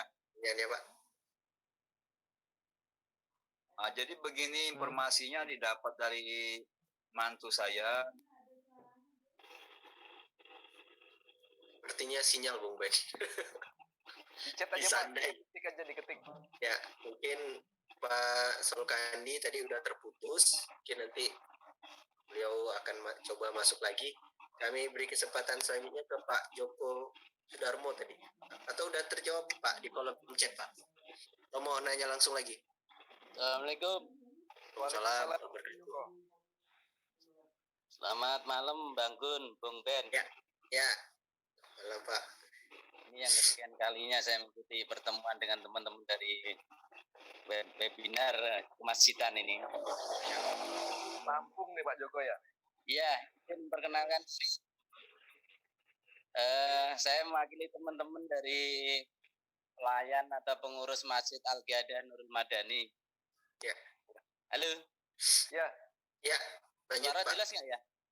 jelas. Jelas. Bang Gun, Pak, jelas. jelas ya?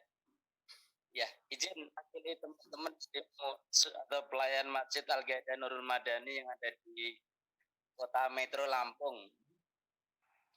Saat ini kami sedang persiapan segala sesuatunya untuk memulai rintisan unit Baitul Mal Al-Qiyadah atau kami singkat rencananya si BMQ. Nah ini mohon petunjuk dari Bung Ben dan kawan-kawan apa yang harus kami hanya prioritaskan dengan target adalah harapannya sebelum Ramadan bisa dengan oleh pihak stakeholder terkait yang ada di wilayah setempat. Kemudian satu hal yang perlu kami sampaikan, saat ini kami juga sudah terdaftar sebagai calon peserta pelatihan nasional untuk angkatan ketiga ini. Terima kasih Bang Gun, Bung Ben. Ya. Baik. Berarti Ya Bang Gun. sudah terdaftar, insya Allah. Bung Ben. Sudah bayar DP juga saya. Siap. Baik Mas Joko. Mas Joko ini spesifik ya karena kita kepengennya bareng. Bareng itu batu kita bareng-bareng. Mudah-mudahan kami di Masjid Enterprise masih punya energi untuk membantu yang spesifik seperti ini ya. Pelatihan belum mulai, Baitul Mal sudah mau didirikan. Nah ini jadi persoalan. Kita kepengennya teman-teman belajar dulu apa itu konsep falsafah Baitul Mal biar nanti nggak salah kaprah. Karena ada yang memahami Baitul Mal ini seperti BMT, Mas Joko. Ini salah besar. Ya. Ada yang memahami Baitul Mal yang kita mau ajarkan ini sebagai sebuah koperasi, sehingga harus rumit legalitasnya, harus punya modal, harus punya macam-macam. Ini juga salah. Ya, ada juga yang mengatakan bahwa BMT ini adalah bisa memberikan menyimpan uang masyarakat dan meminjamkan dengan tanpa bunga. Itu juga salah. Nah, kita khawatir ya kalau misalnya kita dampingi nanti teman-teman nggak selesai. Ya kalau misalnya mau bikin nggak ada masalah, cuman untuk membikinnya itu sebaiknya teman-teman ikut dulu pelatihannya sejak awal. Gitu Mas Joko ya. Jadi kalau kami itu jangan gopoh, santai-santai dulu. Karena ini kita bukan dalam situasi kompetisi, nggak bakalan. Kita kerja untuk hari kiamat, sampai hari kiamat, sampai kita wafat dan dapat diteruskan sampai hari kiamat. Nggak ada selesainya. Jadi jangan terburu-buru, belajar dulu sejak awal. Nanti biar bareng-bareng. Nah kami nanti ada pendampingan itu, nanti ada buku pedomannya. Ya, tadi ada yang nanya juga gimana pola pendampingannya. Jadi nanti kita akan berikan buku pedoman. Dari situ kita akan paham bagaimana SOP mendirikan, ada falsafahnya yang pertama ya, falsafah Baitul Mal ya. Kemudian ada proposal yang harus disampaikan kepada masjid kita bantu. Syukur kalau nggak perlu pakai proposal ya, ditandatanganin, ada dokumennya, kita siapkan ya. Kemudian perencanaan brandnya bagaimana, lokasi seperti apa, dan segala macam. Kemudian sistemnya untuk nerima bagaimana SOP-nya, ya kan? Kemudian catatnya bagaimana, mengumpulkan seperti apa, menyalurkannya seperti apa, laporan ke pabrik seperti apa, laporan penggunaan dana hak amil seperti apa. Jadi detail, Mas. Nggak bisa saya sampaikan pertanyaan-pertanyaan Mas Joko tadi yang chat itu secara detail karena itu sudah pertanyaan teknis. Sudah pertanyaan teknis. Itu ada semua panduan yang kita share jika kawan-kawan sudah ikut pelatihan dan kemudian ikut pendampingan. Kalau Mas teman-teman tidak hanya buat Pak Joko saja kepengen cepat bikin Baitul Mal, saran saya datang ke Pontianak. Ya, 2 hari saya pastikan teman-teman sudah bisa bikin Baitul Mal, tapi harus hadir di Pontianak. Ya, dari subuh sampai malam, besoknya gitu lagi, 3 hari lah. Langsung belajar di situ, kemudian nanti belajar dengan saya. Langsung saya layani. Tapi kalau misalnya minta secara online, ini yang agak repot, Pak. Jadi nanti apa yang kita jawab, ya nanti ketika terbentuk timnya lagi bingung lagi, pertanyaan lagi dengan kita. Saya bingung lagi, ini siapa orang ini kan gitu. Siapa aja Pak Joko, itu yang sering kali terjadi. Makanya kita kepengennya sistematik. Latihan dulu, ikut pendampingan bareng-bareng. Nah, insya Allah semakin baik, manajemen pelatihan dirancang oleh Mas Haris dengan Mas Sukma, itu nanti timnya pun akan kita grouping. Bagian keuangan sendiri, CEO-nya sendiri, ya kan, kemudian promosinya sendiri, bidang komunikasi sendiri, bidang penyaluran sendiri, untuk CS-nya sendiri. Nanti kita akan guide semuanya. Kita upgrade ya, mudah-mudahan ya pendapatan teman-teman bukan hanya puluhan ratusan juta, tapi miliaran. Bagaimana mendapatkan program wakaf ya, tanah-tanah di sekitar masjid itu kita lobby supaya bisa diwakafkan. Misalnya ditanamin ubi atau apa supaya menghasilkan sesuatu untuk masjid. Nah, kami hari ini hari Selasa memberangkatkan tim untuk ke Kalteng ngambil bibit singkong untuk nanamin tanah-tanah wakaf yang kami miliki. Ya, itu kita biayain. Hasilnya nanti akan kita bagikan ke masyarakat. Hasil pendapatan dari penjualan singkong itu. Dan terus terang itu nanti akan terbuka lapangan pekerjaan. Ya, ratusan petani yang terlibat dalam penanaman singkong itu. Kayak gini-gini pun kita akan ajarkan ke teman-teman. Tapi santai Mas Joko. Yep. Jangan gepoh, ya. Berarti kalau rezeki dari Allah, ya kan nanti pasti akan bisa lebih detail lagi. Gitu kira-kira Mas Joko. Baik Bung Ben, kalau begitu mohon dicatat Masjid Al-Qiyadah siap untuk dibina secara baik dan concern untuk depannya bisa menjadi yang terbaik itu Bung Ben. Insya Allah, Mas Joko. Insya Allah cepat, Mas Joko soalnya aktif nih pesertanya nih. Di mana-mana webinar hadir terus. Nanti kalau kita ada, kita undang Pontianak. Baik, terima kasih Bung Ben. Siapkan tiket pesawatnya. Alhamdulillah, makasih. Baik, masih ada waktu ya Bung Ben? Mungkin kita lanjut. Silakan Bapak Slamet Handaya. Silakan Pak Slamet. Terima kasih. Assalamualaikum warahmatullahi wabarakatuh. Waalaikumsalam warahmatullahi wabarakatuh. Terima kasih. Kemarin beberapa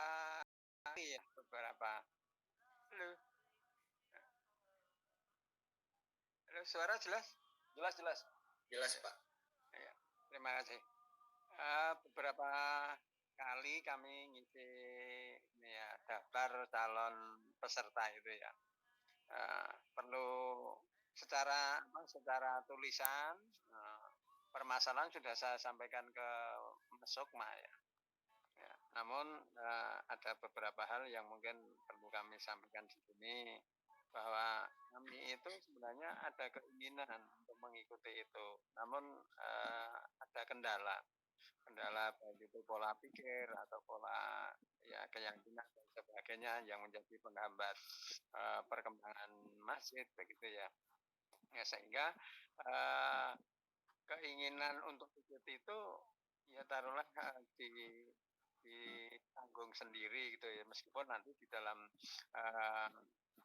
mengikuti pendidikan pendidikan ataupun diklat tadi, ya, ini kami akan tonton bareng, ya. Kemudian nanti tindak lanjutnya ya setelah mengikuti webinar ataupun secara online ini. Nah, Pak Selamat di mana ya Pak? Di Jogja ya? Ini Jogja ya. Jogja. Barangkali sekilas gitu ya. Kalau misalnya kemarin kami ingin DP itu kan kami sudah mengajukan tertulis sama sama Mas Bes itu ya. Namun belum ada jawaban sehingga kami ragu untuk mengirim DP itu. Nah, mohon penjelasan bagaimana baiknya dengan kondisi yang ada. Ya. Terima kasih. Waalaikumsalam warahmatullahi wabarakatuh. Ya, untuk teman-teman ada sekitar 6 masjid yang hari ini mengajukan surat permohonan keringanan. Nanti insya Allah besok kita akan jawab semua Pak. Kemudian Pak Ahmad sudah juga sampai. Saya hanya melihat saja, belum kita ambil kesimpulan. Nah, yang kedua, kalau Pak di Jogja nanti silakan hubungi masjid kami. Mereka biasanya ada nonton bareng, ya. Jadi teman-teman yang nggak punya, mungkin pengen belajar, ya kan, tapi nggak punya dana, nggak mau gratis Pak. Silakan. Kalau nggak salah mereka akan bikin nonton bareng ya, pelatihan bareng, menjembatani pengurus-pengurus masjid yang ingin belajar masjid langsung bersama teman-teman di. Ya, itu mudah-mudahan bisa menjadi solusi. Itu ya Pak Selamat ya. Nanti kita akan balas semuanya teman-teman yang sudah memberikan pengajuan permohonan keringanan. Ya, terima kasih. Terima kasih Pak Selamat. Sama.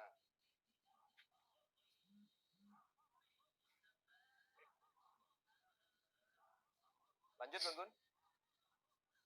Pak Agus mau nggak kita lewat ke Pak Ahmad Yulianto? Assalamualaikum. Waalaikumsalam warahmatullahi wabarakatuh. Silakan Pak Agus. Terima kasih Pak Beni. Saya cuma ingin memastikan untuk target pelatihan ini, apakah memang kita untuk sampai berdirinya PMT gitu ya Pak? Betul ya Pak ya? Terutama yang kedua, pengalaman dari Bapak yang telah ikuti pelatihan angkatan pertama, kedua, itu idealnya dalam satu masjid kira-kira berapa orang ya? Ada maksimal minimalnya tidak Pak? Atau minimalnya lah untuk bisa aktif ikut di pelatihan ini sehingga nanti bisa hasil dari pelatihan ini bisa optimal gitu Pak. Terima kasih. Assalamualaikum warahmatullahi wabarakatuh. Waalaikumsalam warahmatullahi wabarakatuh. Oke Pak Ahmad ya. Apakah sampai Baitul Mal? Oke, ada paket 1 dan paket 2 Pak. Yang kemarin kita bikin serentak. Semuanya itu jadi satu. Tapi ada masukan dari sahabat sekalian, ada sahabat-sahabat sekalian yang ingin ikut secara personal. Maka agak berat kalau misalnya angka segitu. Maka kita split 2. Ada paket 1, ya kan, dari pelatihan sampai ke pendampingan 1 tahun lebih ya. Kemudian ada teman-teman boleh juga bisa milih paket 2, hanya ikut pelatihan saja. Dampingannya nanti. Ya, kalau misalnya kira-kira masjidnya sudah bersedia untuk membuat Baitul Mal, kita akan dampingi selama tahun. Itu nanti registrasi ulang. Itu ya, Pak Ahmad ya. Itu yang pertama. Ya. Kemudian kedua, berapa orang yang akan diikutsertakan? Terserah Pak, bebas. Tapi dimanapun komunitas itu pasti ada orang perintis Pak. Jiwa perintis, jiwa-jiwa yang mau berkorban, jiwa-jiwa kepemimpinan. Orang yang 1000 pun yang ikut sertakan, tapi kalau misalnya niatnya nggak tulus, ya, tekadnya nggak bulat itu ya Pak Ahmad ya. Jadi sebaiknya siapa yang niatnya tulus, ingin mendapatkan amal jariah, sudah sering kami sampaikan, ya. Kalau semua amal biasa kita setiap hari tidak ada. Ini shortcut Baitul Mal ini, masjid dan Baitul Mal itu shortcut untuk membangun amal jariah. Ya, sehingga ketika kita wafat, insya Allah, ya kan, pahalanya akan terus. Ya. Maka silakan ambil peran. Ya, mudah-mudahan ya Pak Ahmad yang harus stay terus, yang lainnya silakan ya, nggak ada masalah. Nah, satu orang ini cukup Pak untuk ya, karena dia pemimpin. Di mana-mana ya seperti itu, jangan berharap semuanya akan bisa dong dengan pelatihan akan serius ya, rajin belajar, enggak seperti itu. Ya. Nah, teman-teman tuh minimal ada satu di masjid itu yang betul-betul bertekad bulat. Ya, harus ada baitul mal, masjidnya harus makmur, berkah berlimpah. Itu minimal ada satu orang. Itu kira-kira Pak Ahmad. Kalau pertanyaan oke, saya tambah dikit. Kalau misalnya untuk pendampingan nanti Pak, itu nanti kan ada baitul. Nah, pada saat pendampingan itu akan diajak untuk memikirkan untuk merekrut bentuk struktur pengurus berdasarkan kebutuhan. Minimal 2 orang, maksimal untuk tahap awal itu 5 orang. Nanti mereka akan kita bimbing satu persatu. Ada pembimbingan komprehensif tentang soft launching, ya, sampai ke pembimbingan skill. Kita akan dampingi terus selama setahun. Gitu ya. Jadi jangan khawatir kawan-kawan habis pelatihan pengen bikin baitul mal kita tinggal gitu, enggak akan kita tinggal. Sampai teman-teman menghasilkan jilbab. Ya, makasih Bang Gun. Itu kira-kira.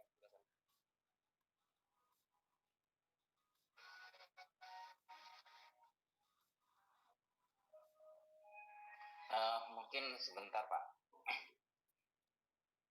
Ya, Assalamualaikum warahmatullahi wabarakatuh. Waalaikumsalam warahmatullahi wabarakatuh. Alhamdulillah. Akhirnya bisa nanya juga. Sebenarnya ada banyak pertanyaan banget, sampai saya sediakan tulisan di sini banyak banget, tapi pada intinya, halo. Ya Pak Wildan dulu Halo, kayaknya. Iya. Oke. Halo.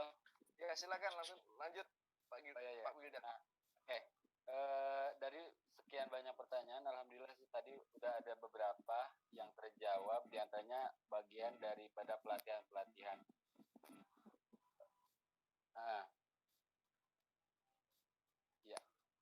Terus ya, untuk ini ya, Pak, sebetulnya karena kita memang untuk pembangunan masjid atau kita memang baru berdiri, seperti yang Bapak tadi sampaikan bahwa ada 5 pilar itu yang harus ada di masjid itu, diantaranya pemimpin yang adil, kemudian ulama yang ikhlas, kemudian pemuda yang keterkaitan dengan masjid, kemudian saudagar dan duafa. Nah, terus tadi juga Bapak sampaikan bahwa di masjid Bapak itu secara struktural kepengurusan itu nggak banyak. Nah, tapi mungkin lebih ke kondisional ya Pak. Tapi maksud saya itu pertanyaannya, apakah dengan struktural yang memang sedikit seperti yang Bapak sampaikan tadi, konsep Masjid Nabawi ketika pertama didirikan, apakah itu akan tidak terbentur dengan jadi wadah seperti itu Pak? Mungkin seperti itu dulu Pak untuk pertanyaannya. Ya, saya jawab yang terakhir ya. Tentang struktur. Yang pertama tadi tentang apa ya Pak ya? Tentang pilar-pilar itu Pak, pilar masjid yang 5 itu. Oke, tentang pilar. Nah, disitulah kemudian teman-teman dalam pelatihannya akan diajarkan, akan disampaikan bahwa ya kan sebuah komunitas itu pasti akan ada perintisnya. Kalau misalnya kita pengen merintis, jangan mencari orang yang salah. Kalau dia mencari pemimpin, carilah pemimpin yang punya sikap adil. Rekrut Pak, bukan pemimpin, waton pemimpin, ketua partai kita masukkan, ketua anggota dewan kita masukkan, tapi dia sama sekali nggak pernah ke masjid, sama sekali nggak pernah cintai masjid, ini percuma. Ya, kemudian dia koruptor, kita masukkan ke masjid, itu percuma. Maka pemimpin yang adil ini syarat. Kalau dia ada ketemu pemimpin yang adil, ajak. Ya kan, nampak Pak, seorang leader tuh nampak dia mau korban, dia mencintai manusia, dia mau bekerja panjang waktu. Ya seperti ayah lah, ayah itu pemimpin sejati. Ya. Ketemu dengan seorang ulama, tapi ulamanya minta amplop terus. Ya kan, apa-apa uang, nggak ada uang, dia nggak mau bekerja, nggak mikir. Pikir itu kan nggak perlu uang Pak, tapi mikir pun nggak mau, apalagi kerja yang lain. Ya, Ini persoalan. Ya, ini persoalan. Kecuali kalau misalnya memang mereka punya membutuhkan bantuan support dana ya dalam rangka untuk backup dakwah, itu lain cerita.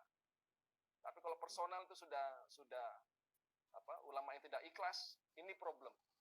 Apakah ada ulama yang tidak ikhlas? Ada, Pak. Makanya. Nah, yang tidak ikhlas jangan direkrut untuk mengelola masjid. Percuma. Iya. Oke. Kemudian ketiga ya, saudagar yang dermawan. Berarti ada saudagar tidak dermawan banyak, Pak.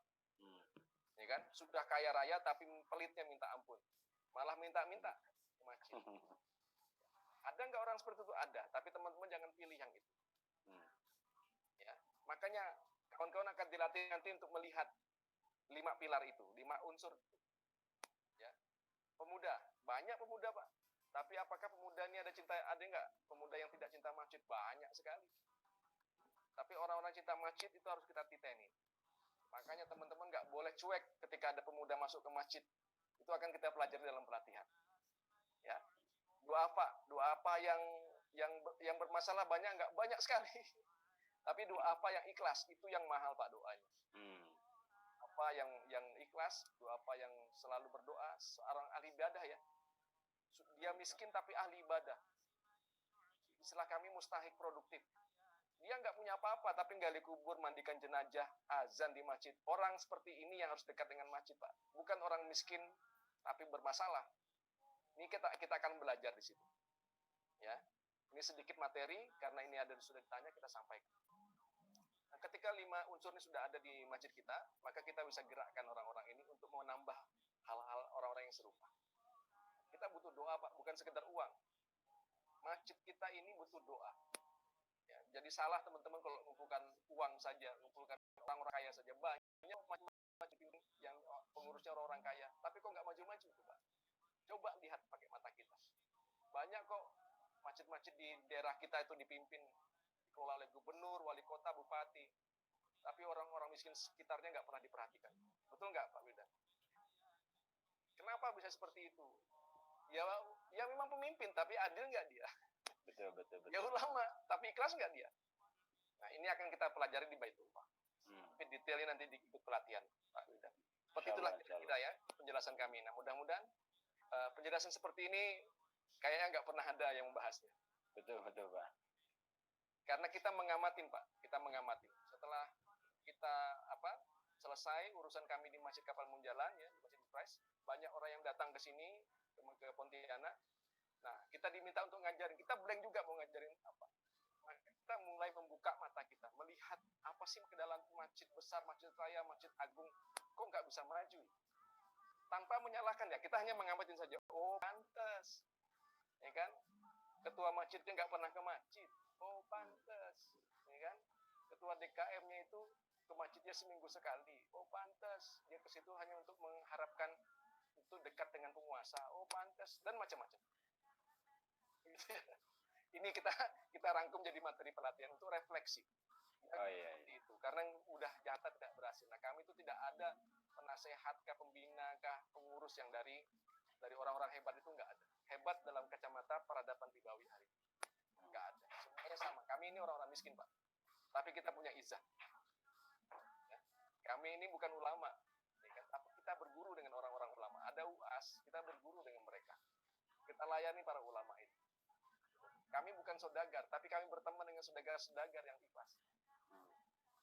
Kira-kira ya. Iya. Kemudian, apakah 5 pilar ini ketika diterapkan akan bisa berhasil? Kami nggak bisa menjamin masa depan, Pak. Ya kan? Tapi kalau Bapak mengatakan, apakah ketika ada gula dan kopi dan air panas, kita bisa bikin kopi? Ya. Tapi memastikan kopi itu jadi, saya banyak masalahnya. Kita nggak tahu masa depan, entah gelasnya pecah, ya kan? Entah gulanya banyak semut, entah kopinya sudah kadaluarsa, wallahu a'lam. Tapi kalau misalnya secara teoritik, ada gula, ada kopi, ada air panas, kita bisa ngaduk kopi. Tapi untuk menjamin kopi itu jadi, kami nggak berani. Itu sudah mendahului kersane Gusti Allah. Ya. Nah, kita hanya menjelaskan, ini loh kalau mungkin kopi itu ada gula, ada kopi, ada air panas. Seperti apa segelas kopinya? Silakan datang ke Munjalan, silakan datang ke Kurit Langit. Unsur-unsurnya kita pelajari. Tapi memastikan bahwa peserta pelatihan ini bisa menjadi masjid milioner, kami nggak berani. Karena kami bukan Tuhan. Itu syirik. Nggak ada jaminan. nggak ada jaminan. Ya. Oke, itu yang pertama. Yang kedua, struktur. Ya. Dalam pelatihan itu kami menyampaikan satu materinya, masjid bergerak, Pak. Teman-teman pengurus masjid itu seringkali ya itu ikut-ikutan membuat struktur. Kita nggak butuh sekretaris, dibikin sekretaris. Masjid kita miskin, nggak ada duitnya, dibikin bendahara. Bukannya satu tapi 3 malah jabatan bendahara. Untuk apa? Ya kan? Masjid kita hanya menyelenggarakan peringatan Hari Besar Islam, ya kan, Isra Mi'raj aja, tapi dibikin tuturnya PBH peringatan Hari Besar Islam. Pekerjaannya pun nggak ada. Itu kesalahan-kesalahan mindset yang sering kita lakukan. Nah, padahal ya kan, jadi kita bikin dulu ruang-ruangnya, kamar-kamar, tapi orangnya nggak ada, nggak mau kerja di ruang itu, ya untuk apa? Nah, kalau misalnya masjid bergerak dan bertumbuh, masjid kita ini harus menjadi tempat jamiah dulu, tempat jamaah. Kita lihat potensinya. Pak, nanti datang ke Mas Wildan. Pak, saya punya kemampuan untuk multimedia. Oke, sumbangkan potensimu untuk Ahmad Jariah, kita makmurkan. Bikin misalnya studio masjid, ya sudah pimpin aja, salurkan. Jadilah kita punya lembaga studio masjid. Pak, saya punya kemampuan untuk bentukan AC. Oke, silakan bergerak di masjid. Jadilah lembaga AC. Pak, saya punya kemampuan untuk mengajar. Oke, apa? Kita melatih mengajar apa? TPA. Oke, kita bikin lembaga TPA. Terus seperti itu, Pak. Ini seperti itu, Pak. Sampai hari ini ada 20 lebih lembaga yang ada di Masjid Kapal. Barulah kita tata. Bingung kan? Ini ada, kadang-kadang saya sampai jalan itu diajak untuk meresmikan apa. Umben ini kita resmikan. Ini punya siapa? Punya masjid. Loh, saya nggak tahu ya. Suruh tingkat gitu ya. Saking banyaknya, karena kita mengakomodir semuanya. Ada nyumbang tenaga, itu kita salurkan. Ini yang istilahnya kayak Lukman sebut dengan Tai Chi Master. Seorang pemimpin, seorang perintis di masjid harus punya keahlian Tai Chi Master. Ini ada bab tersendiri. Ya. Jadi kita lihat potensinya orang, salurkan potensinya. Orang bisa main bola, suruh main bola, nggak usah masak, Pak. Orang bisa main poli, salurkan main poli. Jangan disuruh nyapu. Orang suka bersih-bersih, suruh bersih-bersih, jangan suruh nyupir. Kita mindsetnya salah. Orang nggak ngerti ngetik, disuruh ngurus ngetik. Orang nggak bisa cari uang, disuruh jadi bendahara. Ya udah, kacau semua. Mau strukturnya 1000 orang pun nggak jalan. Silakan buktikan masjid-masjid itu punya struktur gebuk bank, lengkap betul. Bisa nggak berkontribusi lebih besar? Nggak bisa, karena orangnya nggak pas di situ. Nah, bagaimana supaya pas? Maka Bapak Wildan harus menjadi pengasuh. Siapa itu pengasuh? Orang yang mengasihi. Siapa yang mengasihi itu? Seorang ayah. Siapa ayah di masjid? Seorang kiai.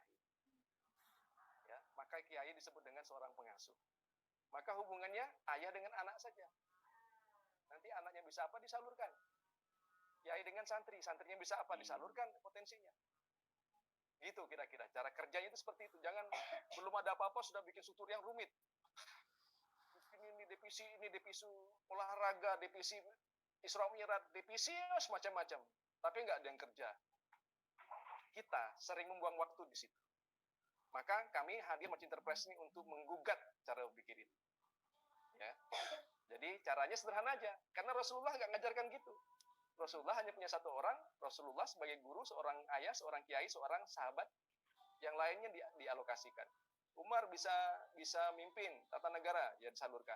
Ali bisa filsafat dan perang, salurkan. Khalid bin Walid bisa mimpin pasukan, ya sudah, fokus ke situ.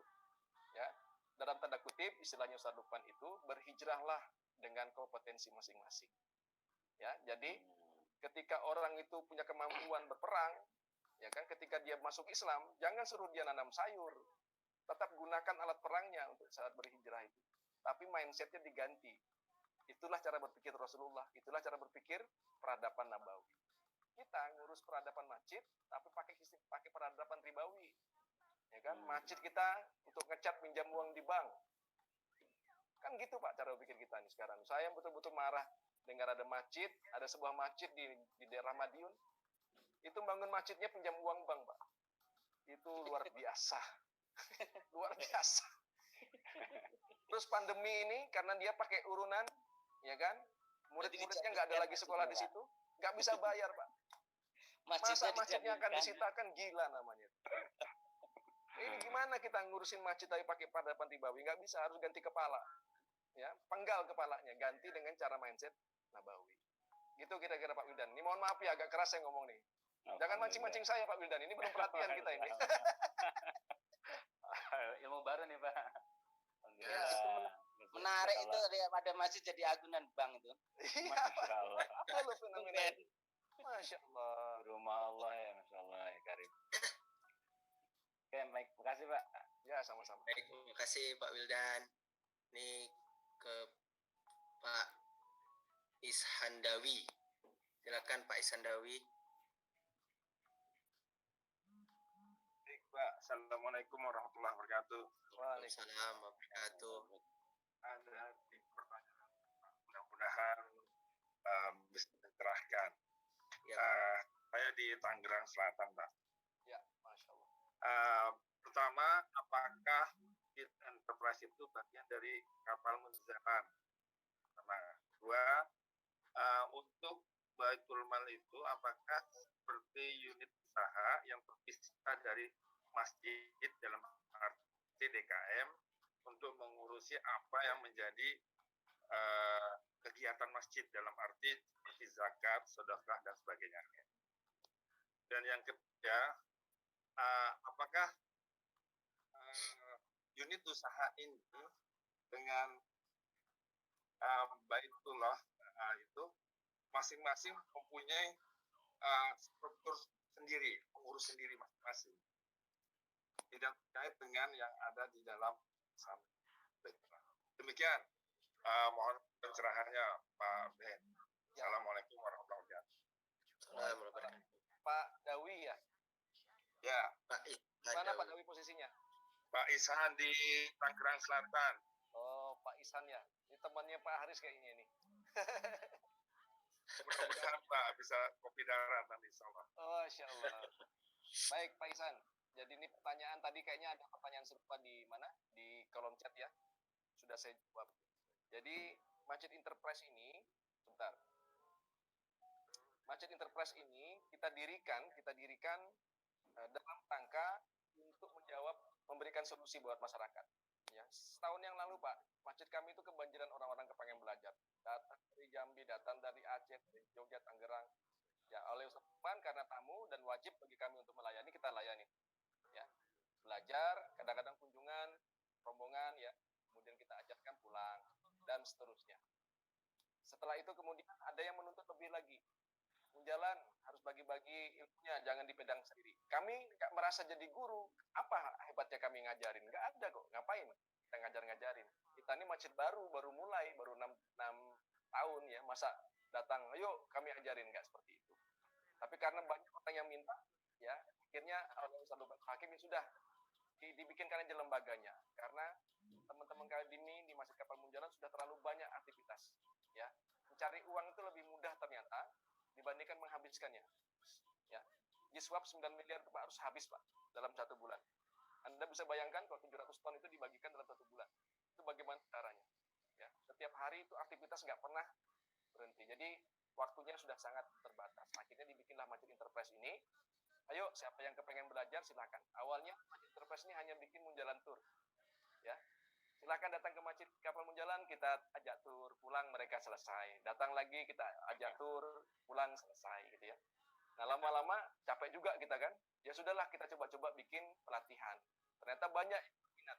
Nah, akhirnya karena kita punya pemasukan, kita sekarang sewa tempat. Ya, sewa kantor, kita nggak mau lagi menggunakan uang Baitul Mal.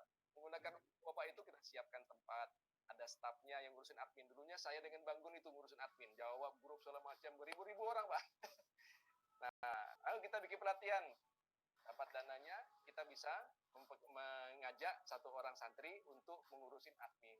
Dapatlah Kak Ipa. Kemudian teman-teman tuh pada ngajak DMI bikin seminar. Ayo kita kelola, enggak ada masalah, ya kan? Nah, datanglah Bang Aji untuk bantu. Selesai itu enggak selesai juga masalahnya. Teman-teman yang sudah ikut pelatihan harus bikin Baitul Mal, butuh pendampingan. Pusing juga kita nih gimana caranya.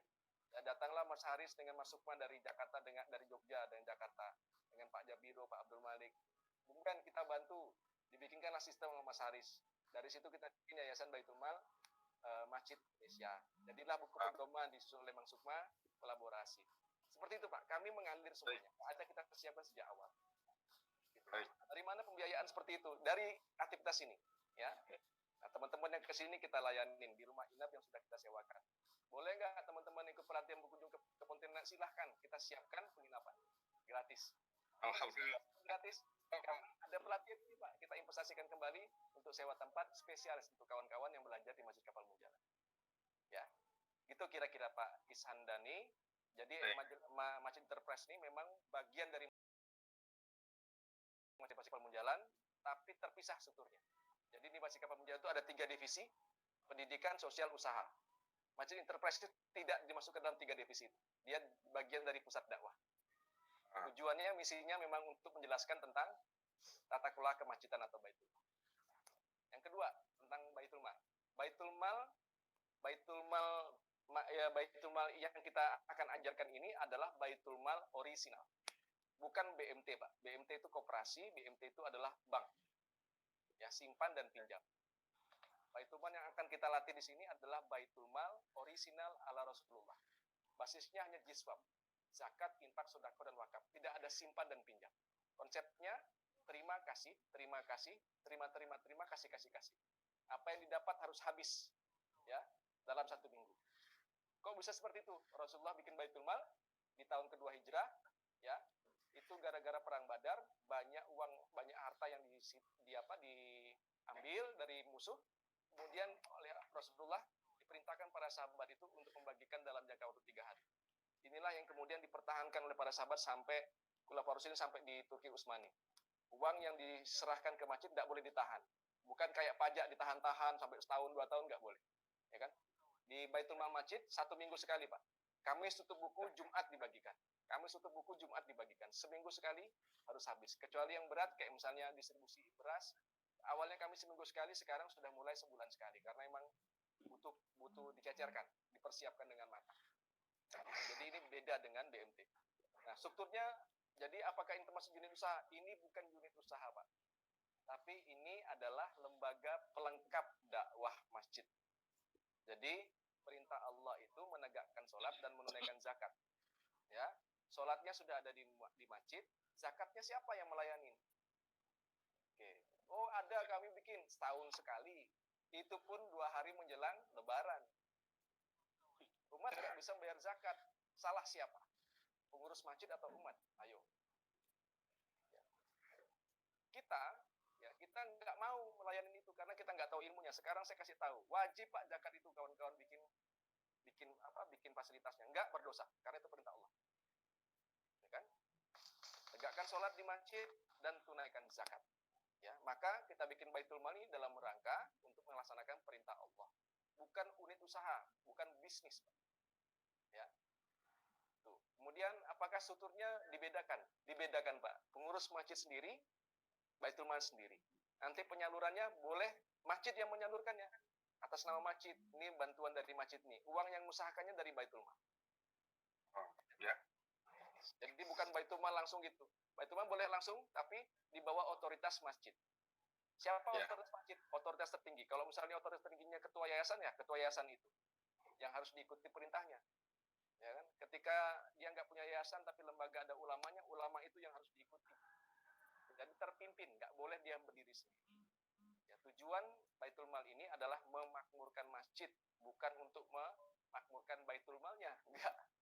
Makanya baitul mal kami walaupun ratusan miliar per tahun, puluhan miliar per tahun, ya nggak pernah berubah. Paling banter dicat ulang. Adalah tambahan kendaraan 2-3 biji. Karena habis dana uangnya untuk disalurkan. Untuk bangun gedung, apa segala itu dana wakaf. Untuk infaknya semuanya diberikan kepada umat lagi.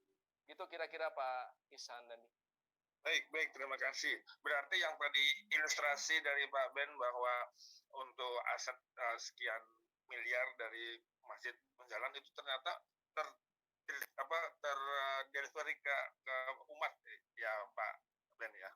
Ya, jadi di Baitul Mal itu Pak ada 4 ruang.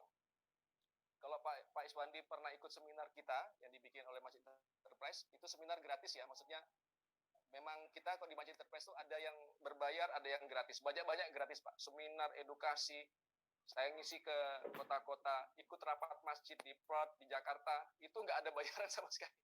Nah, pelatihan bayar karena kita harus memuliakan guru-guru kita.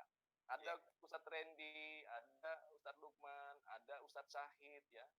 Ya, itu kita muliakan semua. Kami nggak mau guru-guru kami itu nggak kita muliakan. Itu memang mazhab yang menjalan itu seperti itu. Muliakan para ulama. Jadi kita akan muliakan mereka semua dengan dana-dana yang kita kumpulkan itu. Nah, apa namanya? Aset yang kita kumpulkan itu Pak ada empat ruang. Satu, infak. Infak itu apa yang kita dapat dikasihkan ke umat. Satu, zakat. Zakat itu 8 asnaf. Nggak boleh dana zakat tuh beli karpet, bangun gedung. Ini untuk manusia Pak zakat. Ya. Ada infak. Ya. Infak ini ya kan bisa infak beras, ada infak santri berprestasi, ada hub, kita akan pelajari bagaimana bikin infak yang sifat ada dua, infak itu umum dengan khusus. Ya, yang umum ada orang datang ngasihkan uang terserah untuk dakwah, ini umum. Tapi kalau misalnya kayak misalnya infak beras, ya itu khusus, harus dijadikan beras Pak, bukan tidak boleh diberikan anggur. Ya. Infak ini nggak boleh diberikan untuk bangun gedung gitu, nggak boleh. Ya, tapi hak amilnya boleh digunakan. Oke, ya itu nanti kita detailkan di pelatihan. Kemudian ada sedekah. Sedekah itu berupa barang, bisa sedekah takjil, sendal, sajadah, lah, AC dan segala macam, gula, kopi,